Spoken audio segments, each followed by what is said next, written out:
안녕하십니까. 오랜만에 뵙겠습니다. 얄밉죠. 미워도 어쩔 수 없을 것 같습니다. 한 9년 만에 찾아뵙는 것 같습니다. 좀 오랜만에 왔는데 처음 제가 그때 그렇게 많지는 않았거든요. 근데 거의 이제 강당이 다 차가는 것 같은 그걸 봤을 때 형제 자매님들 정말 고생 많이 하셨구나. 그리고 전도 정말 열심히 하셨구나. 결과로도 우리가 알 수 있지 않습니까? 그동안 고생 많이 하셨습니다. 지난 한 주간 집회를 하면서 참 분위기가 굉장히 뜨겁고 좀 용광로 같은 그런 느낌을 많이 받았습니다. 앞으로도 주님 오실 때까지 이렇게 좀 열심히 살다가 영광 중에 주님을 만났으면 좋겠습니다. 함께 기도드리겠습니다.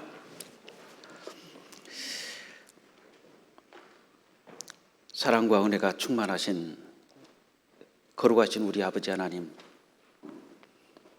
아무런 소망도 목적도 없이 살아가던 저희들에게 영원한 생명을 주시고 또 이 세상에 살아있는 동안에 저희들에게 할 일을 주셔서 감사합니다. 땅끝까지 복음을 전할 수 있도록 지경을 넓혀주시고 또 우리 인생에 주어진 나머지 삶을 헛되이 보내지 아니하고 주님의 영광을 위해서 살아갈 수 있도록 불러주시고 또 사명을 주심에 감사드립니다. 한 주간 주님 은혜 가운데 귀한 성경 강해를 갖게 해 주심에 또한 감사드립니다. 주님 몸된 우리 봉선교회 아버지 하나님께서 더욱더 사랑해 주시고 개인의 신앙을 하나님 굳게 세워주시고 또 우리 각자 개인을 통해서 든든한 가정을 세워주시고 또 우리 가족 중에 하나님 앞에 이뤄지는 사람이 없도록 은혜와 자비를 베풀어 주시기를 또한 간절히 원합니다. 개인으로서 저희들이 할 일이 너무나 많이 있습니다. 살아 숨쉬는 동안 주어진 일 잘 감당케 도와주시고 주님 오실 때 부끄럽지 않게 저희들이 설 수 있도록 저희들의 삶을 주관해 주시기를 원합니다. 오늘도 저희들 하나님 말씀으로 더욱더 다듬어 주시고 저희들 삶에 찢기가 있다면 하나님 깨끗이 씻어 주셔서 더욱더 거룩한 모습으로 주님과 교회를 섬길 수 있도록 우리들의 마음을 다스려 주시고 겸손으로 동해 주셔서 하나님 말씀 우리들 마음속에 새겨 주셔서 주님의 형상을 닮아갈 수 있도록 하나님께서 시종을 주관해 주시기를 원합니다. 이 시간 병중에 있는 형제 자매님들 있습니다. 병원에서 또는 가정에서 이 말씀을 듣고 있는 형제 자매들 그 심령을 위로해 주시고 비록 어려운 환경이지만 잘 극복할 수 있도록 하나님께서 도와주시기를 원합니다. 또 여러 가지 사정으로 인하여 이 자리에 참석하지 못한 형제 자매들도 동일한 마음으로 이 시간 함께 할 수 있도록 하나님께서 그 심령을 붙들어 주시고 도와주시옵소서. 오늘 저희들에게 필요한 말씀으로 시종을 주관해 주시기를 간곡히 부탁드립니다. 우리를 죄에서 구원해 주신 고마우신 주 예수 그리스도 이름으로 기도드렸습니다. 아멘. 성경 베드로 전서를 먼저 찾겠습니다. 베드로 전서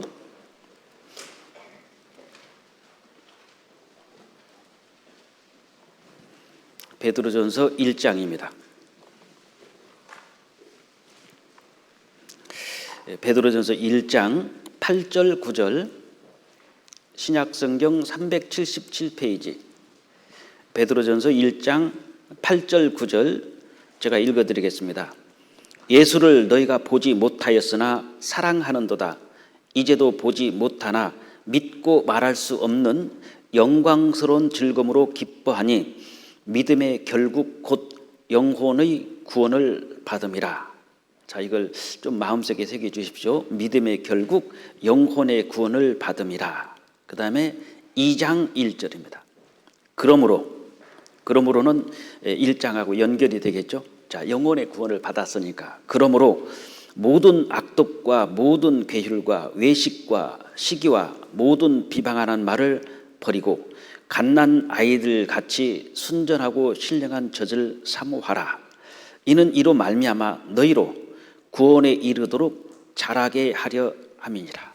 자, 아까는 영혼의 믿음의 결국 영혼의 구원을 받음이라. 그리고 여기는 구원을 이르도록 자라게 하려 함이라 라고 말씀하셨습니다.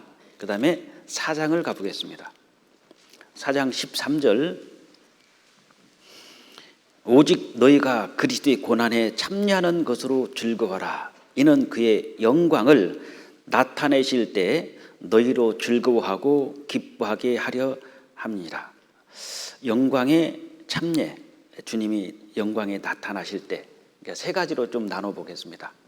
먼저는 믿음의 결국 영혼의 구원, 그 다음에 구원받은 사람이 그러므로 너희가 구원에 이르도록 자라게 하려 함이라. 자라나는 과정이고, 주님이 오셨을 때 영광 중에 나타나고 또 하나님 앞에 갈 때 너희로 즐거워하고 기뻐하게 하려 함이라. 몸의 구원, 이 3단계로 좀 나눠보겠습니다. 한 주간 저희들이 성경을 배웠습니다. 기존에 구원 받으신 분들 물론 다 알고 계십니다. 뭐 나는 저 정도는 다 알고 있어. 알지만 그러나 다 안다고 생각하는 것이 사실상 굉장히 위험합니다. 여기를 잠깐 적으시고 고린도 전서 8장을 한번 보겠습니다. 고린도 전서 8장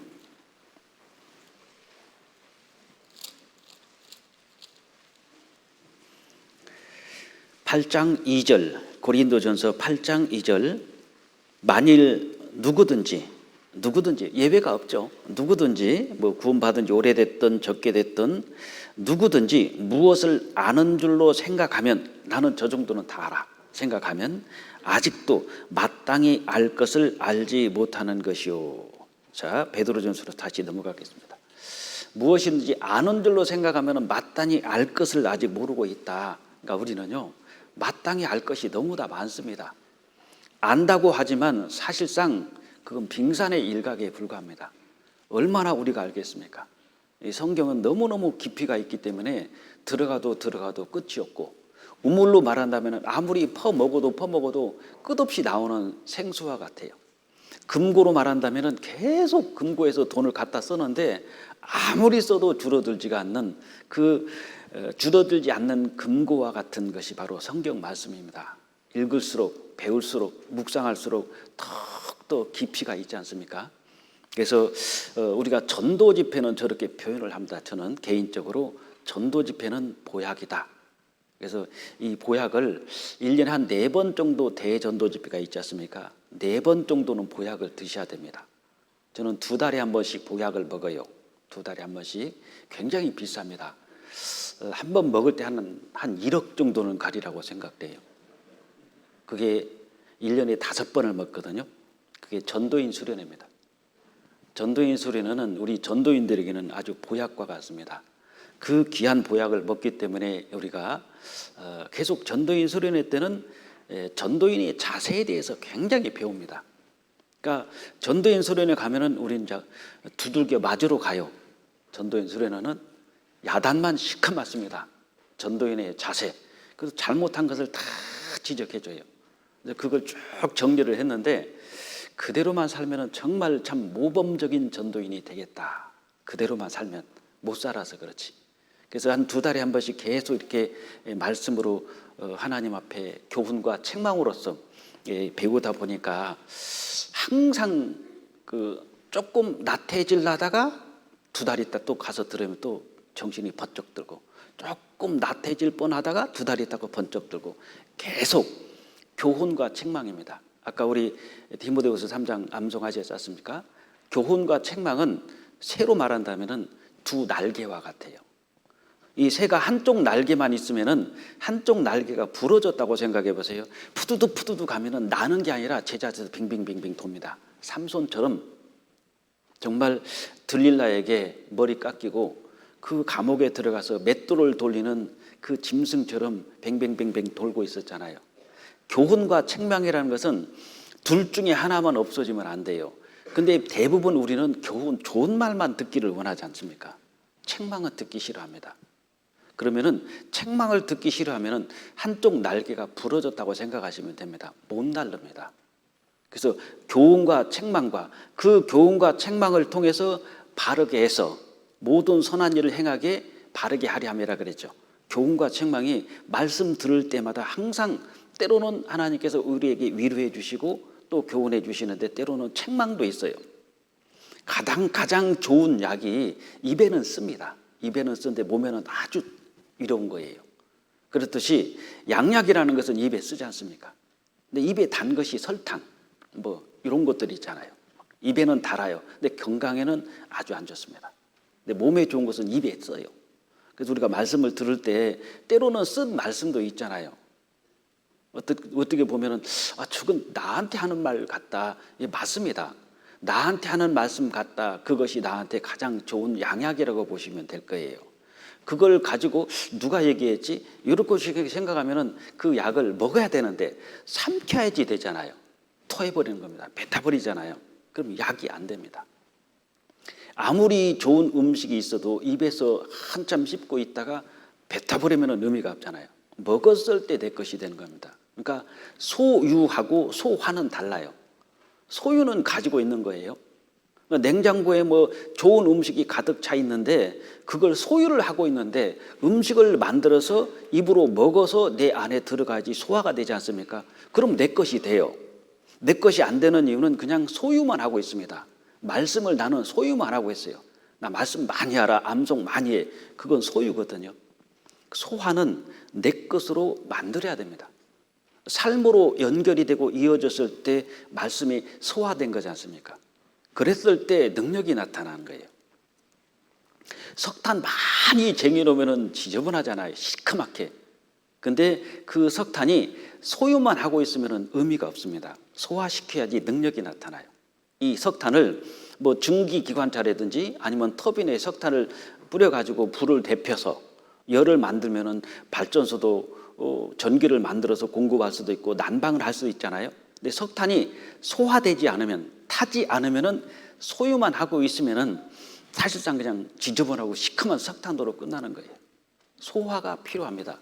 그러니까 우리 삶이라는 것은 하나님의 말씀을 듣고 삶으로 연결이 돼서 소화가 이루어져야지 소유하고 있으면은 잘못하면은 지식은 교만을 낳게 한다고 그랬지 않습니까? 많이 알면 알수록 점점 겸손해져야 됩니다. 그래야지 하나님께서 그 귀하게 쓰시잖아요. 겸손이 뭡니까? 겸손은 입으로 하는 게 아니잖아요. 옛날에 어떤 그 약 선전이 있었어요. 이 소리도 아닙니다. 요 소리도 아닙니다. 머시기는 소리가 나지 않습니다. 무슨 선전인지 아시겠죠? 거시기 각산이란 게 있어요. 앞에 거시기 각산. 그 약을 선전할 때 이 소리도 아닙니다. 요 소리도 아닙니다. 머시기는 소리가 나지 않습니다. 구원받은 사람이 그래야 될 것 같아요. 구원받은 사람은 이 소리도 아닙니다. 요 소리도 아닙니다. 구원받은 사람은 소리가 나지 않습니다. 왜? 다 부셔졌거든요. 그래서 그 약이 뚜껑을 열어보면 다 가루입니다. 가루기 때문에 소리가 안 나요. 근데 케이스는 철로 되어 있습니다. 만약 그 안에 그 약이 알갱이로 들어가면 흔들면 땡그랑 굉장히 요란할 거예요. 근데 다 가루로 부셔지니까 소리가 안 납니다. 왜 내가 소리가 많이 나오죠? 안 부셔져서 그렇습니다. 가루로 되면 소리가 안 나와요. 요란할수록 빈 깡통은 요란한 겁니다. 근데 안에다가 가득 채우면 소리 안 나요. 드럼통 굴려보세요. 그 안에 기름을 가득 채운 드럼통, 비어있는 드럼통을 굴리면 비어있는 드럼통은 굉장히 들어가면서 소리가 시끄러워요. 요란합니다. 가득 차 있으면 소리가 안 나요.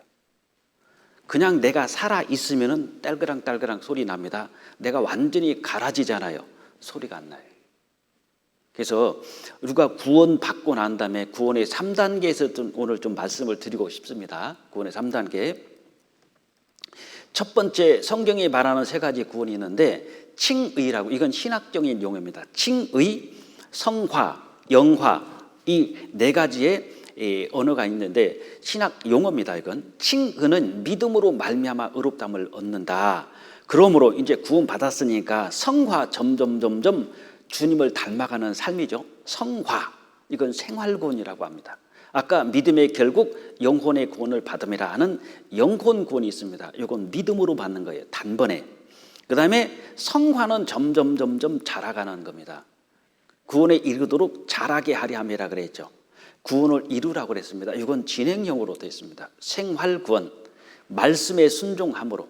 그 다음에 마지막에 예수님이 오시면 우리 몸이 확 변화돼 가지고 죽은 자가 살아나고 살아있는 우리는 변화돼 가지고 공중으로 끌어올려 공중에서 주를 영접하게 하시리니. 그래서 예수님 오시면 우리가 영화, 아주 영광으로 들어가지 않습니까? 새하늘과 새 땅으로 우리 몸이 변화됩니다. 그걸 카이노스라고 해요. 완전히 다른 모습으로 바뀌어지는 겁니다. 이 세상이 없어지고 새하늘과 새 땅이 카이노스입니다. 우리 이 몸이 마치 벌레가 호랑나비가 되는 것처럼 확 바뀌는데 완전히 다른 거예요. 벌레하고 호랑나비는요, 근본적으로 다른 겁니다. 구더기하고 파리하고는 완전히 다르잖아요. 군뱅이하고 매미하고는 완전히 다르죠. 이렇게 확 바뀌어가지고 호련히 변화돼가지고 올라가요. 그게 몸의 구원이거든요. 이걸 영화. 그래서 영혼 구원, 생활 구원, 몸의 구원, 뭐 육신 구원이나 같은 뜻인데 칭의, 성화, 영화. 아무리 칭의, 영혼 구원을 받지 않은 상태에서 이 성화, 뭐 헌금 내고 주일 지키고 새벽기도 아무리 거룩하게 살아도 미안하지만 그것은요 계란에다가 먹이 주는 거하고 똑같습니다. 물론 구원받은 사람은 하나님께 모든 사는 삶 전체가 예배예요. 뭐 주일날 어디 가세요? 예배 보러 가요. 주일 출석하는 것이 물론 예배의 한 부분이라고 볼 수는 있지만 주일 출석 자체가 예배는 아니에요. 예배는 구원받는 그 순간부터 하나님 앞에 가는 그날까지 우리가 사는 행위, 삶 전체가 다 예배입니다. 그게 제사란 말입니다. 구약에서 제사를 지낼 때 모든 짐승은 다 죽였어요. 그래서 그 제사를 지낼 때 첫 번째는 불이 필요했잖아요. 그 다음에 제물이 필요합니다. 죽여가지고 다 불에다 태워버렸거든요. 다 태우면은 하나님은 그 짐승 타는 그 냄새를 하나님께서 흠양하셨습니다. 그럼 하나님께서 불고기 타는 냄새를 좋아하신다? 그게 아닙니다. 내 육신이 구원받고 정말 하나님 앞에 말씀에 타는 나 자체가 죄로 그냥 변화되는, 가루로 빠지는 이런 모습을 하나님 보시고 그걸 기뻐하시는 것이죠. 그래서 우리가 구원받고 이후의 모든 삶은 예배입니다. 예배가 중요한 게 아닙니다. 예배를 드릴 수 있는 자격이 중요한 거예요. 계란에다가 아무리 먹이 줘봤자 그거 계란 골아버립니다. 아무 의미 없어요. 그러면 계란에다가 먹이를 주기 전에 전 단계는 뭐냐면은 계란을 암탉이 품어가지고 병아리를 까는 것이 먼저입니다. 이게 거듭나는 거잖아요. 먼저 거듭나는 것, 영혼 구원이 있고 난 다음에 그 병아리들에게 무엇을 먹이를 주는 것이 순서잖아요. 그런데 계란이 깨어나지도 않았는데, 병아리로 깨어나지도 않았는데 뭐부터 주냐? 먹이부터 주는 겁니다. 다시 말하면 거듭나지도 않았는데 이렇게 살아라. 하나님 앞에 헌금 드리고 예배 드리고 또 주일 지키고 새벽기도 나가고 하나님 말씀대로 살아라. 예배를 먼저 가르쳐줘요. 거듭나지 않았는데 예배를 먼저 가르쳐주는 것은 계란에다가 먹이 주는 거하고 똑같습니다. 그게 순서가 아니잖아요. 분명히 성경에는 순서가 있습니다. 영혼 구원, 먼저 믿음으로 구원받고 난 다음에 그러므로 이제 구원받았으니까 구원에 이르도록 자라는 생활 구원이 이루어져야 됩니다. 이 생활 구원이.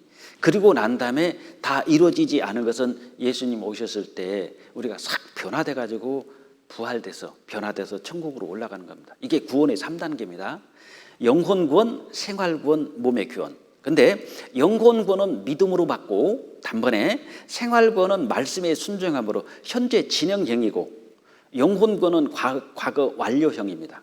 그리고 예수님이 오셨을 때 우리가 변화돼 가지고 하는 건 미래형으로서 구원에 이르게 하기 위하여 그랬죠. 이렇게 주님이 오시면 우리가 변화돼서 올라가니까 이건 미래형입니다. 그러면 먼저 칭의 영혼 구원입니다. 믿음으로 말미암아 구원을 얻었나니죠. 과거 완료형입니다. 분명히 에베소서 2장 8절에 구원을 얻었다고 말씀하십니다. 그러니까 우리가 구원을 얻고 가는 거예요. 근데 교회당에서 물어보세요. 구원 받았다고 하면은 교만하게 그럽니다. 그걸 하나님이 알지 당신이 어떻게 구원 받은 걸 아느냐? 그분은 구원을 안 받았기 때문에 모르는 겁니다. 구원은 선물이에요, 선물. 선물 받은 사람이 선물을 모른다? 안 받았으니까 모르죠. 적어도 선물 받은 사람은 세 가지는 틀림없이 알아요. 누가 줬는가? 뭐 남편이 줬는지 아내가 줬는지 또는 자식이 줬는지 누가 줬는지 알잖아요. 두 번째, 이 선물 내용이 뭔지 압니다. 금반지냐 금목걸이냐 뭐 이런 내용을 알잖아요. 뭐 시계냐. 그다음에 세 번째는 그 선물을 언제 받았지? 생일 때, 뭐 결혼 기념일 날. 적어도 세 가지는 기본적으로 알게 돼 있어요. 누가 주었으며 무엇을 주는지 언제 주는지는 알잖아요. 구원 받으면 최소한 세 가지는 기본적으로 압니다. 누가 줬냐? 예수님이 주셨다. 무엇을 주셨냐? 그 선물의 내용이 있지 않습니까? 영원한 속죄. 언제 줬냐? 참으로 하나님의 은혜를 깨달은 날. 그게 다 있어요. 없는 게 이상하잖아요.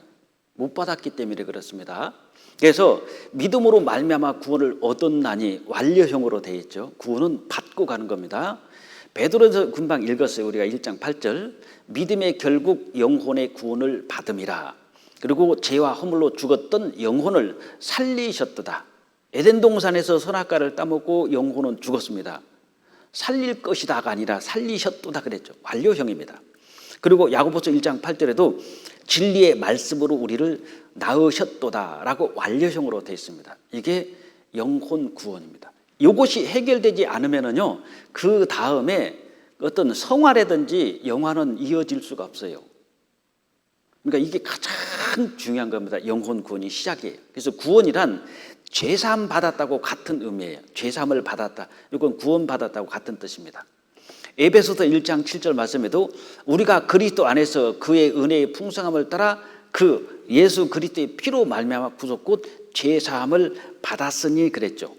죄사함 받는 것이 바로 구원입니다. 죄사함을 구원할 구 대신 갚을 속입니다. 대신 갚아서 구원해 주셨다. 구원의 구속 곧 죄사함을 받았으니라고 되어 있죠. 그러니까 첫 번째 구원은 죄사함 받았다 그런 뜻입니다. 골로새서 1장 13절 14절 말씀도 그가 우리를 흑암의 권세에서 건져내사 그의 사랑의 아들의 나라로 옮기셨으니 옮겨놨죠. 그 아들 안에서 우리가 구속 곧 죄사함을 얻었도다. 이게 말하자면 구원은 죄사함 받았다 그런 뜻입니다. 또 다른 말로 구원은 이제 그 선물을 받은 것이고 음식으로 말하자면 밥을 먹은 것과 같은 거예요. 그럼 아침에 밥을 먹었다. 그럼 밥 아침 드셨어요? 예, 먹었습니다. 그럼 밥만 먹은 건 아니잖아요. 밥에 해당되는 이게 찌개도 있고 뭐 전도 있고 뭐 여기 뭐 조기도 있고 이런 것을 다 해당되잖아요. 이게 뭐냐면은 밥 먹었습니다 하는 그 자체에 이런 것들이 다 들어가요. 밥도 있고 찌개도 있고 뭐 조기도 있고 여러 가지 반찬을 다 먹었다는 뜻이지 않습니까?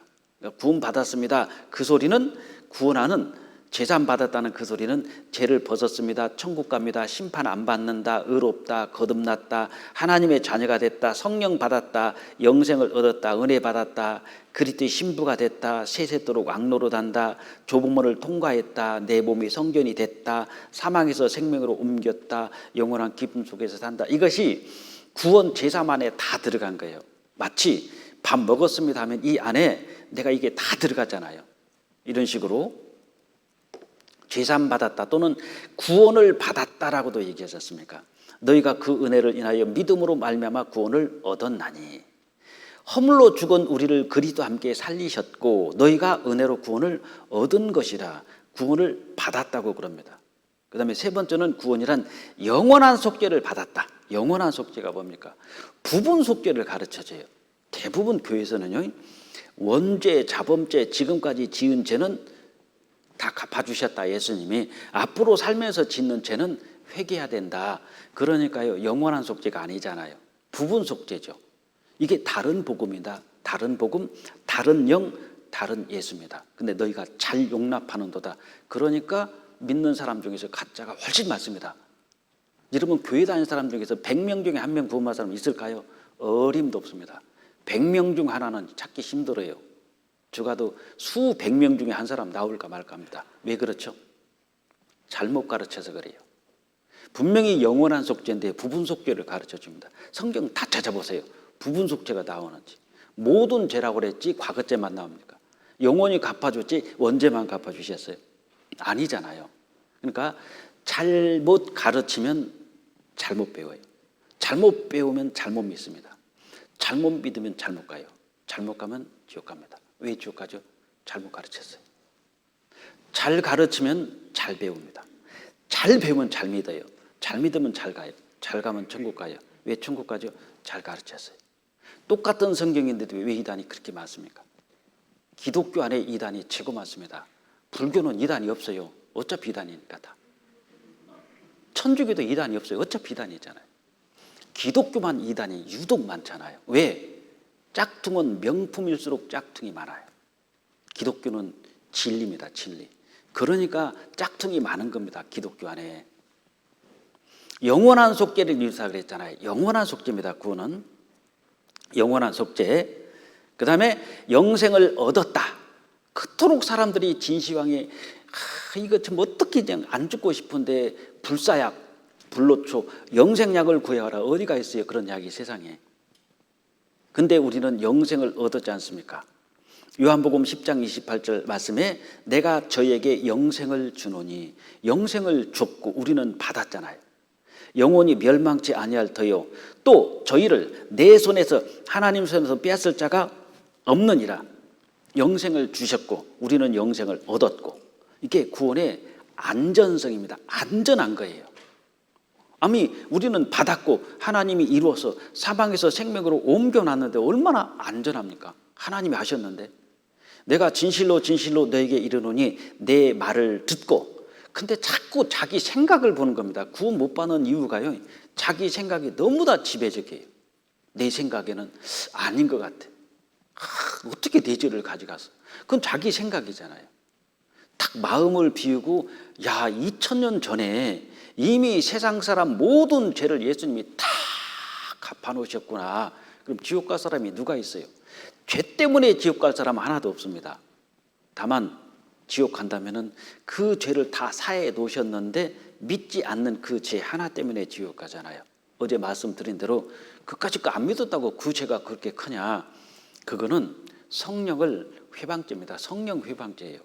그 예수님의 언약의 피를 부정한 것으로 생각하고 발로 밟았다고 그랬잖아요. 그러니까 믿지 않는 죄는 구원을 다 복음을 듣고도 믿지 않는 죄는 이게 가장 큰 죄입니다. 사랑을 버리는 죄잖아요. 내 말을 듣고 그러니까 항상 하나님 말씀을 들어보면 다 돼 있어 안전해. 근데 자꾸 자기 생각, 자기 어떤 감정, 기분, 느낌을 자꾸 생각하잖아요. 그러니까는 구원이 이루어지지가 않는 겁니다. 내 말을 듣고 또 나 보내신 이를 믿는 자는 영생을 얻었고 심판에 이르지 아니하나니 사망에서 생명으로 옮겼느니라. 내 의지와 관계없이 이미 하나님께서는 사망에서 생명으로 옮겨놨다. 이것을 믿음으로 된다는 거예요. 근데 안 믿으면 내게 안 됩니다. 믿음이 결국 영혼의 구원을 받음이라. 믿어야지 내 것이 되는 겁니다. 그래서 너희가 성경에서 영생을 얻는 줄 생각하고 어떻게 얻습니까? 죄 때문에 죽었으니까 죄 문제를 해결하면 돼요. 죄 문제를 내가 해결 못하니까 예수님께서 2000년 전에 해결해 주시고 다 해결해 놨다. 너희 지옥 안 가게 뭐 십계명 범한 죄, 삶 속에서 범한 죄, 이 몸이 살아있는 동안에 지는 모든 죄는 싹 사해 놨다.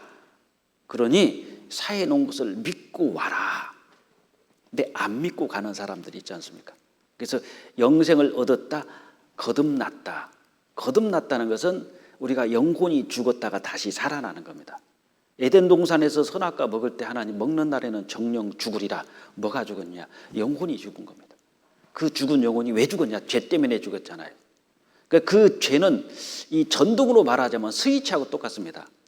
스위치에서 딱 꺼버리니까 전등이 탁 캄캄해져요. 그럼 여기 스위치까지는 전기가 와 있어요 지금. 그것만 딱 연결하니까 불이 촥 들어오듯이 하나님께서 이미 구원은 일어났습니다. 스위치를 킨다는 것이 믿는 거예요. 믿음으로써 빛이 내 안에 착 들어오고 성령님이 들어오시고 연결이 되잖아요. 그러니까 믿는다는 것이 소중한 겁니다. 주 예수를 믿으라. 하라가 아닙니다. 너희가 거듭난 것이 베드로전서 1장 23절에 썩어질 씨로 된 것이 아니고 썩지 아니할 씨로 된 것이니 하나님의 살아있고 항상 있는 말씀으로 된 것이라. 거듭났다라고도 말씀하시잖아요. 이게 영혼 구원입니다. 오늘은 영혼 구원을 조금 좀 구체적으로 좀 말씀을 드리고 싶습니다. 영혼 구원에 대해서요. 어저께 다 드리지 못했는데 이 죄에서 해방되는 것이 구원이니까요. 죄사함이 구원이라고 계속 말씀드립니다. 죄는 내가 벗을 수는 없어요. 예수님께서 벗겨주시고 난 다음에 우리에게 네 죄를 이렇게 벗겨놨다. 다시 말하면 이렇게 예수님이 너를 사랑하시는데 이 사랑 받아줄래? 아니면 안 받을래? 안 받으면 주님과 사랑이 이어질 수가 없는 겁니다. 그래서 베드로전서 2장 24절에도 우리 죄를 어떻게 예수님이 사해 주시냐면은 그냥 말씀으로 한 게 아니라 친히 나무에 달려 십자가의 나무에 달려 그 몸으로 우리 죄를 담당하셨으니 그랬죠. 예수님이 십자가에 죽으면 죄를 담당하신 겁니다. 이는 우리로 말미암아 죄에 대해서 죽고 죄에 대해서는 끝났어요. 죄에 대해서는 죽었기 때문에 의에 대해서 살게 하려면 그랬죠. 죄에 대해서 죽었기 때문에 심판할 수가 없는 거예요. 옛날에 우리나라에 군인 한 명이 탈영을 했습니다. 군대를 갔는데 이 사귀었던 애인이 변심한 거예요. 절교를 딱 선언하니까 이 군인이 M16 가지고 실탄을 가지고 탈영을 했습니다. 탈영을 해가지고요, 그 다방인가 거기서 인지를 잡은 거예요. 그래가지고 다 쏴 죽이겠다. 그러니까 경찰들이 막 오고 막 포위를 하지 않습니까? 근데 거기서 수많은 많은 사람을 기관적으로 다 갈겨버렸어요. 많은 사람이 죽었습니다. 이 사람은 사형이죠. 군법회의에 회부돼가지고 사형당하겠죠. 왜? 그 많은 사람을 죽였으니까. 근데 밖으로 도망가다가 전철이 오는데 전철 이 다리에서 뛰어내렸어요. 그러니까 전철이 탁 쳐가지고 죽은 겁니다. 죽었어요. 어떻게 사형시키죠? 어떻게 군법회의로 회부되죠? 이미 죽었는데 어떻게 할까요? 죽었기 때문에 그냥 매장하는 거예요. 많은 사람은 죽였는데 이 사람이 죽었어요. 그러니까 재판이 안 이루어져요. 왜? 죽었는데 죄진 사람, 죄를 지은 이 장본인이. 마찬가지로 우리가 죄에 대해서 죽었기 때문에 하나님 앞에요. 하나님께서 죄에 대해서 죽었으니까 심판을 할 수가 없는 거잖아요. 바로 예수님이 죽은 것은 나를 대신해서 죽었기 때문에 예수님의 죽음은 나의 죽음입니다. 내가 죽었기 때문에 재판을 할 수가 없어요. 이 사람이 그렇게 많은 사람을 죽였는데 죽었으니 어떻게 재판을 해요? 마찬가지입니다. 우리로 죄에 대하여 죽고 너는 죄에서 죽었다. 침례식 할 때 물속으로 들어가는 것이 죄에 대해서 죽었다. 다시 물에서 올라오는 것이 이제 새 생명으로 살아났다. 죽음과 부활을 설명하는 것이 침례식입니다. 그래서 저가 채찍에 맞음으로 너희는 나음을 입었다. 그러니까 대신 죽어주셨잖아요. 우리 어렸을 때 배웠습니다. 요즘 교과서에 안 나오는 것 같아요. 강제구 소령이 있었습니다. 강제구 소령이 그 훈련병들을 그 수류탄 투척 그걸 훈련시키는데 수류탄을 딱 안전핀을 빼고 하나 둘 셋 하고 탁 투척하는 것이다. 그걸 가르쳐 줍니다.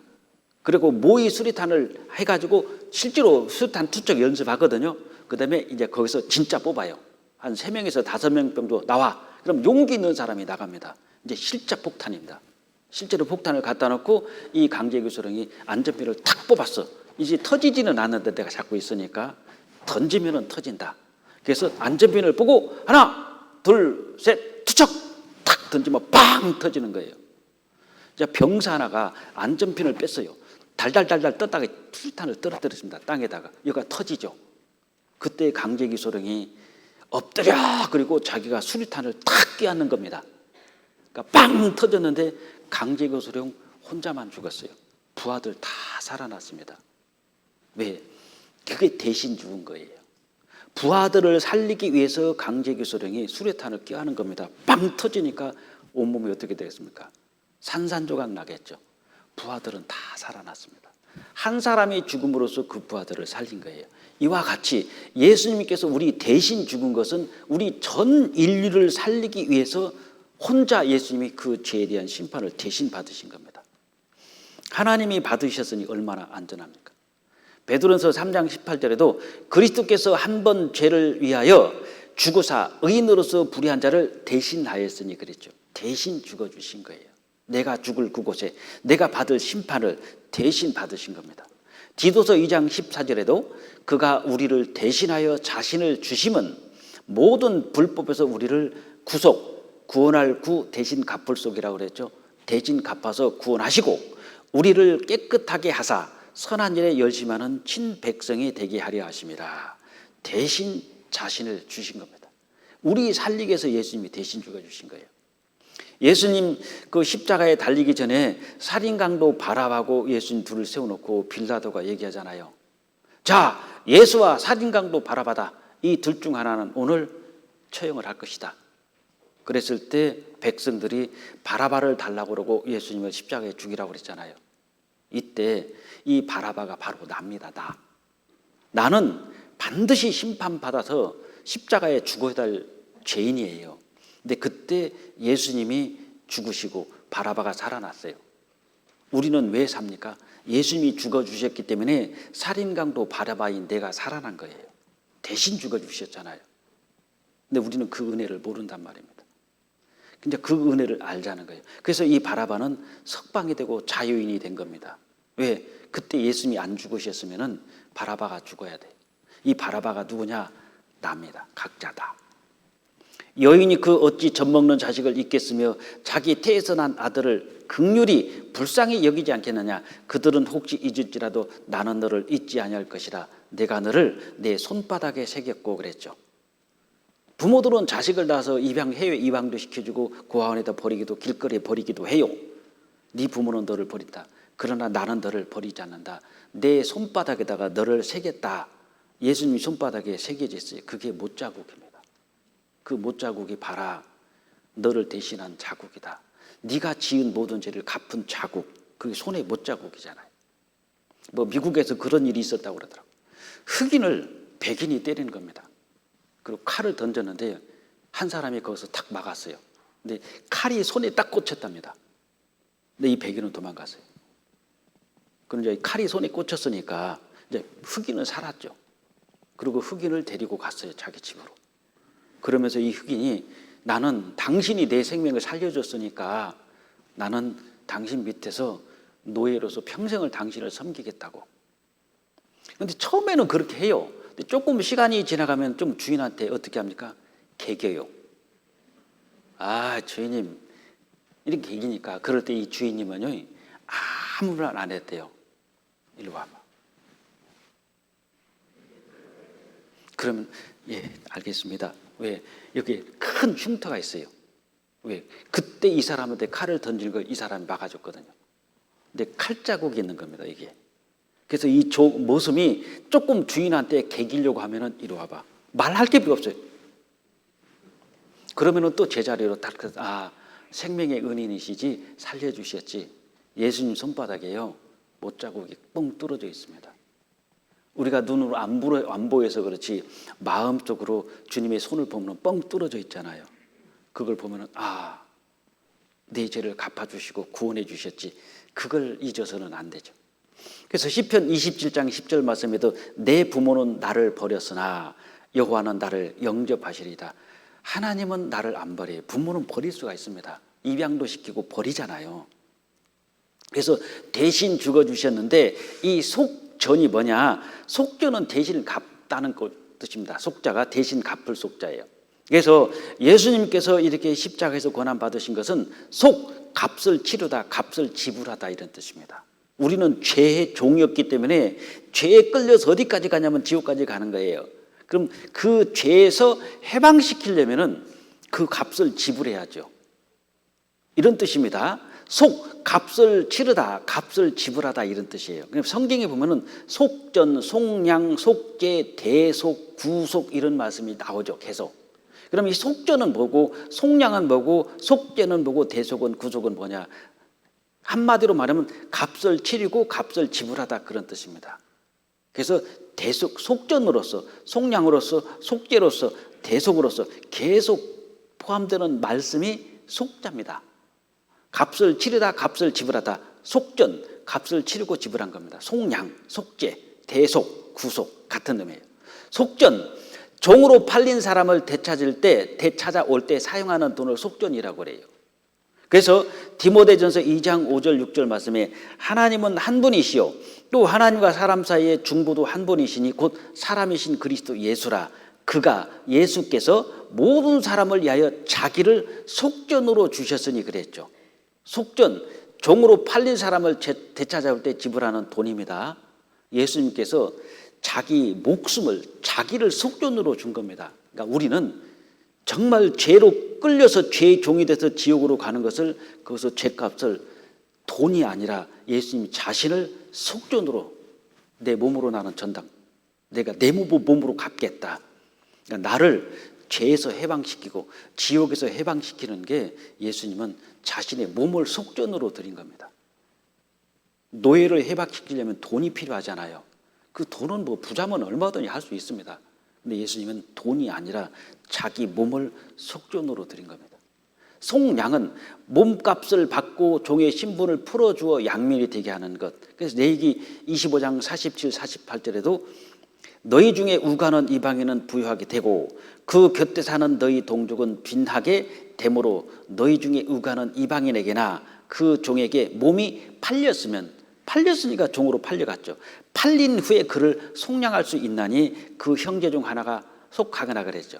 돈 있는 형제가 내 형님이 아니면 동생이 돈이 없어도 몸이 팔려갔어요. 그럼 형님이나 동생이 돈이 있으면은 그 몸값을 대신 지불해주고 데려오는 겁니다. 그걸 속량이라고 하는 거예요. 그래서 예수님께서 이렇게 우리가 죄로서 팔려서 지옥으로 갈 수밖에 없는데 우리 몸값을 예수님께서 대신 예수님이 속량하시고 우리를 신분을 그 죄에서 해방시켜 준 겁니다. 그래서 속량이라고 그러고 그다음에 속죄, 죄값을 대신 치르고 구한다. 히브리서 9장 12절에도 염소와 송아지의 피로 아니하고 오직 자기 피로 영원한 속죄를 이루사, 이게 속죄가 나오잖아요. 대신 갚아주신 겁니다. 죄값을 대신 치르고 구해줬다. 이게 속죄라는 거예요. 그 다음에 대속, 값을 지불하고 형벌과 죄에서 구원하는 것. 마가복음 10장 45절에도 인자에 온 것은 섬김을 받으려 함이 아니라 도리어 섬기려 하고 자기 목숨을 많은 사람의 대속물로 주려 함이라. 대속, 구속, 감옥에 가두는 거 아닙니다. 구원할 구 대신 갚을 속, 대가를 치르고 구원한다. 로마서 3장 24절에도 그리스도 예수 안에 있는 구속으로 말미암아 죄값을 치러주고 구원한 것으로 말미암아 하나님의 은혜로 값없이 의롭다 하심을 얻은 자 되었느니라. 이렇게 구속, 대속, 속량, 이게 다 뭡니까? 죄를 대신 갚아주셨다. 그가 모든 사람을 위하여 자기를 속전으로 주셨으니 그리스도께서 우리를 위하여 저주를 받은 바 되사 율법의 저주에서 우리를 속량하셨으니 영원한 속죄를 이루시고 사람을 대속해서 그리스도 예수 안에 있는 구속으로 말미암아, 이게 속자예요. 공통적인 대신 갚았다. 속전, 속량, 속죄, 대속, 구속, 그런 뜻입니다. 그러니까 예수님 머리에 가시면류관을 쓰는 것은 내가 머리로 지은 죄, 이걸 대신 갚아주는 겁니다. 대신, 대속, 대신, 속죄 싹 갚아주셨어요. 그 다음에 예수님 양손에 못이 박힌 것은 내 양손으로 지은 죄가 없어지고, 예수님 옆구리에 창이 찔린 것은 내가 마음으로 지은 죄가 없어지고, 예수님 발에 못이 박힌 것은 내 발에 내가 발로 지은 죄가 없어지고, 이게 대속, 대신, 속죄 같은 의미입니다. 그래서 대신 갚아주셨다는 것이고, 이렇게 한번 생각해 보세요. 오직 한 길. 천국 가는 길은 여러 가지 길이 아니라 오직 한 길이에요. 딱 한 가지 길. 미국이 테러 방지책으로 미국 오는 길을 정해놨어요. 하도 테러가 일어나니까 반드시 미국 비행기로만 와야 된다. 딱 한 가지 방법밖에 없습니다. 그래서 테러 방지책으로 미국에 오는 모든 사람들은 미국 비행기로만 한정한다면요, 이걸 법으로 정해놨다면 대한항공으로 못 들어갑니다. 그 다음에 아시아나항공 못 들어가죠. 일본 항공 안 돼요. 중국 항공도 안 되고, 캐나다, 독일 안 됩니다. 딱 하나는 미국 항공기만 들어갈 수가 있는 거예요. 이건 왜? 미국에서 정해놨잖아요. 우리가 천국을 가는데 하나님께서 법을 딱 제정해놨어요. 딱 한 가지 방법만. 다른 방법은 안 되는 겁니다. 총동원해도요, 미국에서 뭐 대한항공, 아시아나, 일본, 중국, 캐나다, 독일 천하없는 항공사에서 온다고 너 못 받아줘. 반드시 미국 항공기로만 들어와. 그건 미국의 마음이잖아요. 그걸 법으로 제정했어요. 마찬가지입니다. 마찬가지로 하나님이 죄인이 천국에 오는 길을 예수 그리스도를 통해서만 오도록 한정해놨습니다. 다른 방법으로는 안 돼요. 그래서 불교 안 돼요. 이슬람교도 안 됩니다. 유교도 안 되고 유대교, 뭐 신천지, 하나님의 교회 안 돼요. 이것들이 뭡니까? 이걸 종교라고 그러잖아요. 자기들이 만들어가지고 천국 가는 게 아닙니다. 아시아나, 대한항공, 뭐 일본, 중국 항공 그거 가지고 미국 가는 게 아니에요. 미국에서 정해놨어요. 미국 항공기로만 들어와라. 그런 다른 항공사는 얼씬도 못하는 겁니다. 그래서 우리가 천국 가는 것도 딱 한 가지 방법으로 하나님께서, 왜? 천국의 주인이시니까 하나님께서 법을 정하죠. 이 방법으로는, 다른 방법은 미안하지만 받아줄 수 없다. 그러니까 인간들이 이렇게 만들어놔요. 불교도 만들어서 해보고, 이슬람교도 만들어보고, 유교도 만들고, 유대교도 만들고, 신천지도 만들고, 하나님교도 만들고, 이렇게 해서 들어갑니까? 아닙니다. 오로지 딱 하나입니다. 그래서 사도행전 4장 12절 말씀에 다른 이로서는 구원을 얻을 수 없나니 천하 인간의 구원을 얻을 만한 다른 이름을 우리에게 주신 일이 없어요. 오직 예수입니다. 예수님만 통해서 천국 들어가는 거예요. 그것도 믿음으로. 그 다음에 보세요. 하나님의 죄인이 천국에 들어오는 길을 어떻게 하느냐. 예수님을 통해서만 들어오는데 오직 믿음으로만요. 믿음으로. 선한 일 아니에요. 율법을 지켜서 이것도 아닙니다. 침례, 세례 받는다? 이것도 아닙니다. 주일 지키고 유월절 안식일 지켜서 이것도 아니에요. 새 언약을 지킨다? 이것도 아닙니다. 회개하고 자백하고 고백하면 된다? 이것도 아닙니다. 오직 천국은 믿음으로입니다. 예수 그리스도의 피가 내 죄를 영원히 사해 주셨다는 이걸 믿음으로, 예수님의 피로 내 모든 죄를 사함받으면 이걸 믿음으로 가는 거예요. 그러니까 나머지 뭐 이런 방법은 이게 다 종교라는 겁니다. 이렇게 해서 천국 가는 건 아니다. 오직 믿음으로. 무엇을 믿으시란 말입니까? 예수님의 십자가의 피예요. 이것만 믿고 가는 겁니다. 교회를 다녀도 인간이 만든 구원의 길과 자기 선행으로는 죄 씻지를 못하기에 절대 천국 못 들어갑니다. 오직 한 길입니다. 그 길, 피요, 피. 그 길은 우리를 위하여 휘장 가운데 열어놓으신 새롭고 산 길이요, 휘장은 곧 저의 육체니라. 예수님 몸이 창을 찔르니까 뻥 뚫어졌죠. 그럼 예수님 안에는 하나님이 계시고 예수님 밖에는 죄인들이 있습니다. 죄인이 하나님을 어떻게 들어갑니까? 예수님 몸에 구멍을 뚫어버렸어요. 그러니까 하나님과 인간 사이에 좁은 문을 만들어 놓은 겁니다. 누가? 예수님께서. 그래서 인간이 하나님께로 갈 수 있는 문을 열어놨잖아요. 그러니까 예수님이 십자가의 그 피는 죄인을, 하나님을 만날 수 있도록 좁은 문을 만들어 놨어요. 그 문으로만 들어가는 겁니다. 그래서 예수님께서 내가 곧 길이요 진리요 생명이니 그랬죠. 그러므로 형제들아, 히브리서 10장 19절입니다. 그러므로 형제들아, 우리가 예수의 피를 힘입어 성소 천국에 들어갈 담력 특권을 얻었나니. 이 방법 외에는 없어요. 그래서 오직 한 길입니다. 그리고 앞으로 살면서 미래의 죄가 있잖아요. 구원 전에, 요거 한번 좀 정리 좀 해드릴게요. 구원 전이 있고 구원 전이 있고요. 구원 전이 있고 구원 후가 있습니다. 구원 전에 하나님 보십시오. 구원 받기 전에는 하나님이 심판자예요. 구원 받고 난 다음에는 하나님은 아버지가 되는 겁니다. 그러면 구원 받기 전에 나는 누가 되냐? 죄인이 되죠. 구원 받고 난 다음에는 나는 아들이 되고 의인이 됩니다. 신분이 바뀌어졌죠. 구원 받기 전에 죄 있죠, 죄. 이 죄는 회개를 해도 지옥, 회개를 안 해도 지옥입니다. 왜? 신분이 죄인이니까 그래요. 죄인이니까. 구원 받고 난다면 신분이 아들이잖아요. 아들이고 의인이죠. 구원 받고 죄를 지어도 아들이기 때문에 회개하면은 용서가 되고 회개를 안 하면은 징계를 받는 겁니다. 이 차이밖에 없어요. 근데 어떻습니까? 완전히 다르잖아요. 구원 받기 전에 이 죄는 회개를 해도 지옥, 회개를 안 해도 지옥. 왜? 신분이 죄인이니까. 구원 받은 상태는 신분이 아들이니까 회개를 하면은 용서가 받지만 회개를 안 해도 아들이니까 이 세상에서 징계는 있지만 지옥, 심판은 없단 말입니다. 그래서 구원받으면은 의인이고 아들이기 때문에 잘못하면은 하나님 정말 죄송합니다라고 회개하고 자백하거든요. 그러니까 구원받기 전에 회개하고 구원받고 난 다음에 회개하고는 달라요. 우리 교회를 비난하는 사람들, 저 교회는 회개를 안 한다. 예, 안 하는 회개가 있습니다. 그게 죄인으로서 회개는 안 하는 거예요. 여기 보시면은 나는 구원받기 전에는 죄인으로서 회개잖아요. 아무리 회개해도 죄인이다니까요. 근데 구원받으면은 회개가 다르죠. 아들로서 회개입니다. 이 회개는 한 번으로 아니라 계속 반복적인 건데, 구원받기 전에 죄인의 회개가 구원받으면 죄인의 회개를 우리는 요걸 안 하는 거예요. 왜? 이미 구원받아서 아들인데 왜 자꾸 죄인의 회개해야 돼요? 어떤 어린아이가 4학년짜리인가요? 이 아이가 교회를 한 7년 다녀서 엄마를 따라서요. 근데 이 녀석이 저희 교회 와서 구원을 받은 겁니다. 엄마도 구원을 받았대요. 그러니까 엄마가 야, 우리 본교회로 가야 되고 본교회를 간 거예요. 근데 가서 목사님 설교를 들었답니다. 이 어린애가 어렸을 때부터. 근데 몰랐는데요. 목사님 기도를 딱 듣고 이 초등학교 4학년짜리가 엄마 목사님 구원 못 받았어. 아니 느닷없이 와서 말씀 듣고 구원 받으니 초등학생이 목사님 기도하니까 엄마 목사님 구원 못 받았어. 그래서 집에 가서 막 야단을 쳤대요. 목사님 설교하는데 누가 들었으면 어떻게 할 뻔했냐고. 왜 목사님 구원 안 받았냐고. 왜 갑자기 네가 그런 말을 하냐고. 엄마 목사님 마지막 기도 어떻게 했어? 생각도 안 나요. 엄마는요. 뭐라고 기도했는데 뭐라고?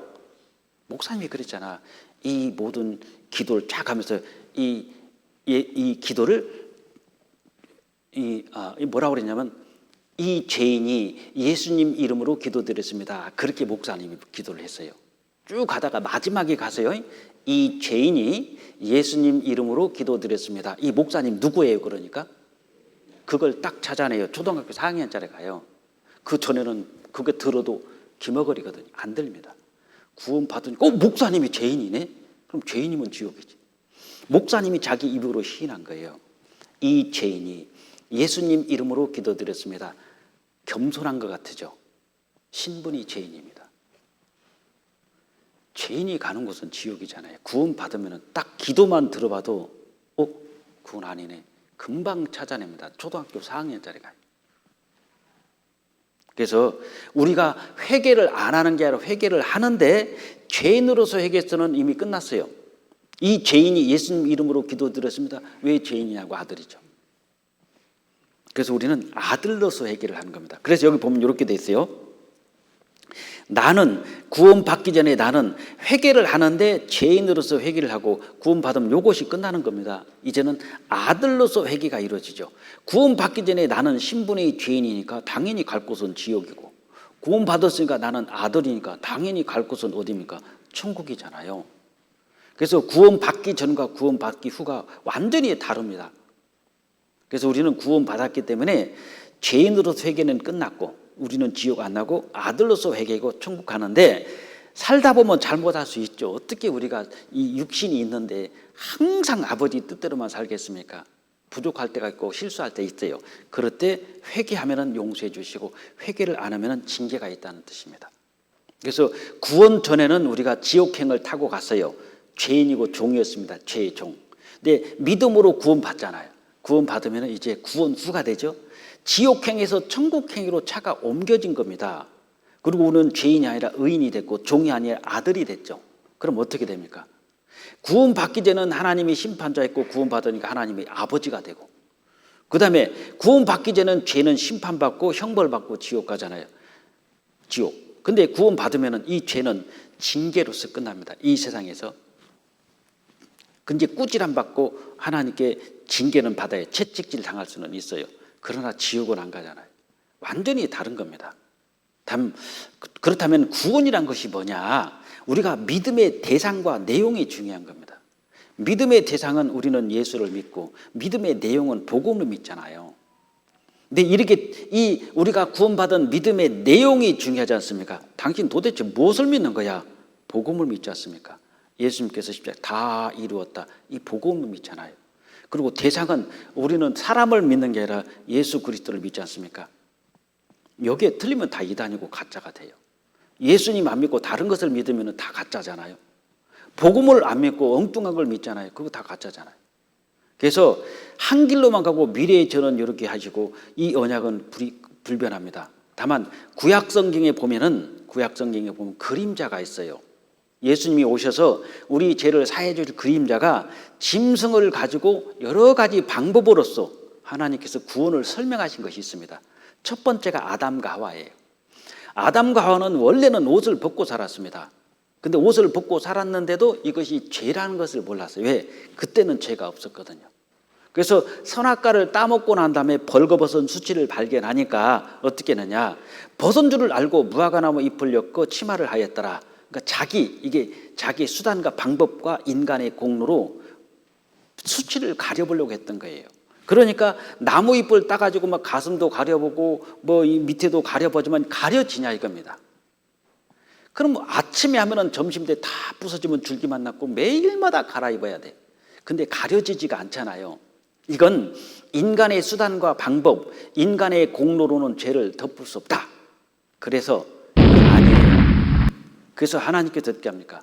아담과 하와 앞에서 짐승을 잡아가지고 가죽옷을 지어 입히지 않습니까? 여호와 하나님이 아담과 그 아내를 위하여 가죽옷을 지어 입히시니라. 하나님이 가죽옷을 만들어 입히기 전에는 인간이 나뭇잎을 가서 자기를 수치를 가리려고 했는데 안 가려져요. 다시 말하면 인간이 아무리 새벽기도 하고요, 철학기도, 뭐 통성기도, 작전기도 이렇게 해도 죄는 안 없어집니다.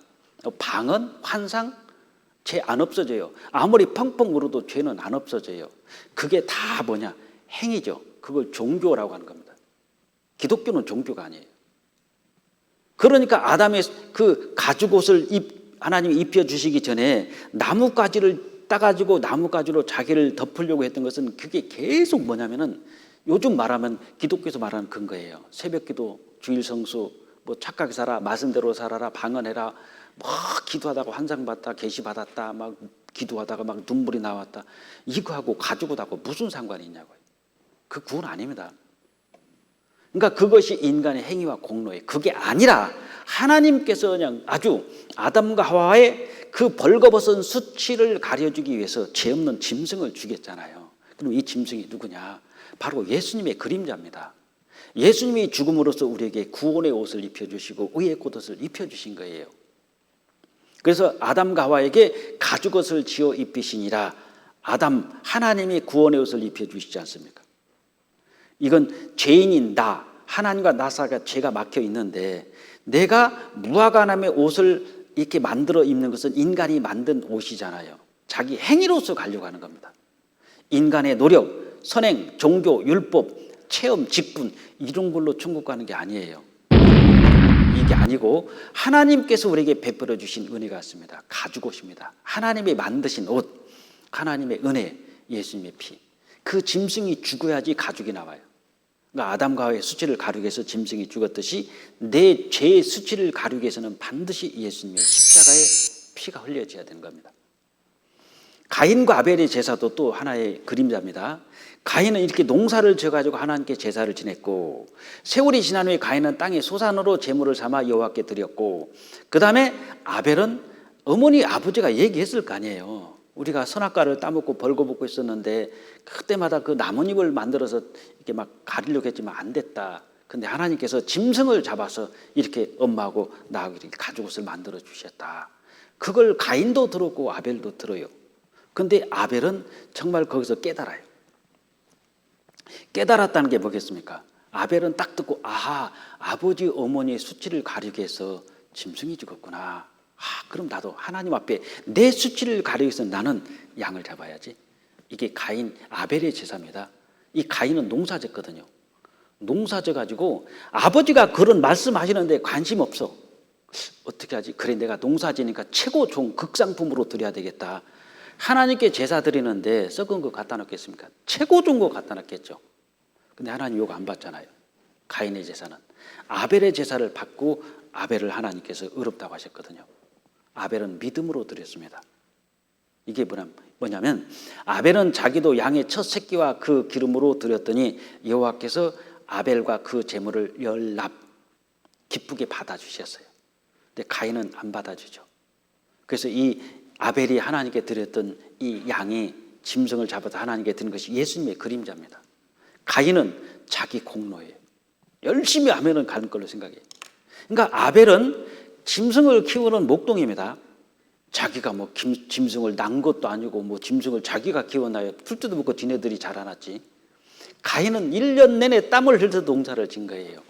아무리 생각해도 생각해보세요. 아무리 생각해도 자기가 더 이 동생 아벨보다 지극 정성이 없겠어요. 정성 얼마나 많이 들어갔겠습니까? 하나님께 더 최고로 좋은 걸 바쳤겠죠. 이거 안 받아요. 근데 아무것도 한 것 없는데 아벨의 제사를 탁 하나님이 받으시니까 형이 어떻게 했어요? 동생이 밉죠. 뭐야, 저 아무것도 안 했는데 저걸 받아주네. 근데 동생이 자랑 안 했겠습니까? 형님, 저는 하나님이 기쁘게 받아주셨습니다. 잠깐만 기다려봐. 나는 안 받아주시다 아직. 아무리 해도 안 받아주셔요. 근데 동생은 그것도 없어 철딱 던지시 자꾸 나 구원받았다 그러니까 형이 안 미워요, 미워요. 죽이도록 미운 거예요, 죽이도록. 그래서 이 형이 칼 들고 가죠. 칼이 아닙니다. 돌로 쳐 죽입니다, 동생을. 요즘도 똑같아요. 교회 다닌 적도 없어. 근데 대구 광주 봉선교회 가더니 일주일 동안 말씀 들었대. 일주일 동안. 일주일밖에 안 들었는데 7일밖에 안 들었는데 나 구원받았다? 이렇게 얘기하는데 이분은 장로님이네. 장로님 앞에서 장로님 구원받으셨죠? 나 구원받았는데 까불고 있어. 이제 그때부터 미우기 시작해요. 집사님 구원받으셨어요? 나 구원받았는데 나는 지금 15년 단위도 아직 구원받고 있는 중이다. 무슨 네가 구원받았냐? 난 구원받았는데 이렇게 자랑하니까 어떻습니까?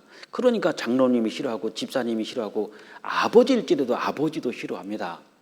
결국은 패 죽이고 싶은 거예요. 그래서 구원받은 사람을 구원 안 받은 사람이 미워하는 것은 지극히 정상입니다. 쫓겨나고 미워해야 돼요. 가인이 아벨을 죽인 것처럼. 그 사실입니다. 가인 땅의 소산으로 하나님께 제사를 드렸고 아벨은 짐승의 피로. 이건 가인의 제사는 자기의 의, 열심, 노력, 정성, 공로로 하나님께 나가려고 하는 거예요. 이건 아벨은 한 게 없습니다. 그냥 짐승 잡아서 하나님의 의를 믿고 은혜를 믿음으로 간 거예요. 아벨이 가인보다 더 나은 제사를 지낸 것은 믿음으로 드렸기 때문이다. 다시 말하면 구원은 믿음으로 받는 것이고 천국은 믿음으로 가는 것이다. 이게 예수님의 그림자입니다. 그래서 가인은 땅의 소산, 방법, 자기의 의 이건 아니고 아벨은 양의 첫 새끼 믿음으로 하나님의 의를 믿음으로 나간 거예요. 이 방법이에요. 그러니까 구원은 믿음으로 받는다. 천국은 믿음으로 간다. 다른 게 아니란 말이에요. 이렇게 분명히 성경이 돼 있는데 계속 교회는 거꾸로 가르치잖아요. 행위로 가게 하려고. 섞지 말라는 겁니다. 섞으면 안 돼요. 그래서 신명기 22장 10절 11절에 왜 이런 말씀이 나오냐면은 너는 소와 나귀를 결의하여 딱 구분해가지고 결의하여 같이 해가지고 갈지 말라는 거예요. 이쪽에는 소, 이쪽은 나귀에서 같이 밭을 갈잖아요. 그럼 소의 보폭과 나귀의 보폭이 달라요. 그럼 어떻게 됩니까? 소는 듬성듬성, 나귀는 종종종종 그럼 돌아버립니다. 그래서 너는 소와 나귀를 같이 해가지고 밭을 갈지 마라.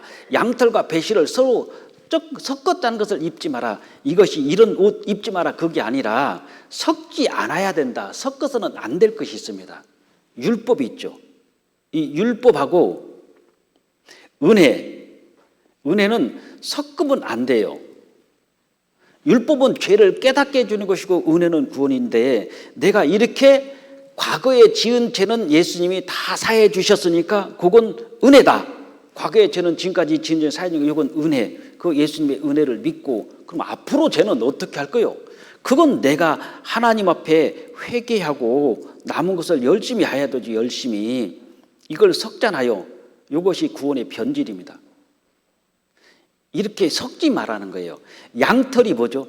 양털은 은혜입니다. 양을 잡았잖아요. 배실은 뭐요? 사람이 직조해가지고 짠 거예요. 사람의 공로와 예수님의 은혜를 섞지 마라. 근데 대부분 교회 다니는 사람이 이렇게 얘기합니다. 지금까지 지은 죄 원죄는 예수님이 갚아주셨고 남은 죄는 회개하라. 어떻게 되죠? 은혜와 회개를 열심을 섞어버리죠.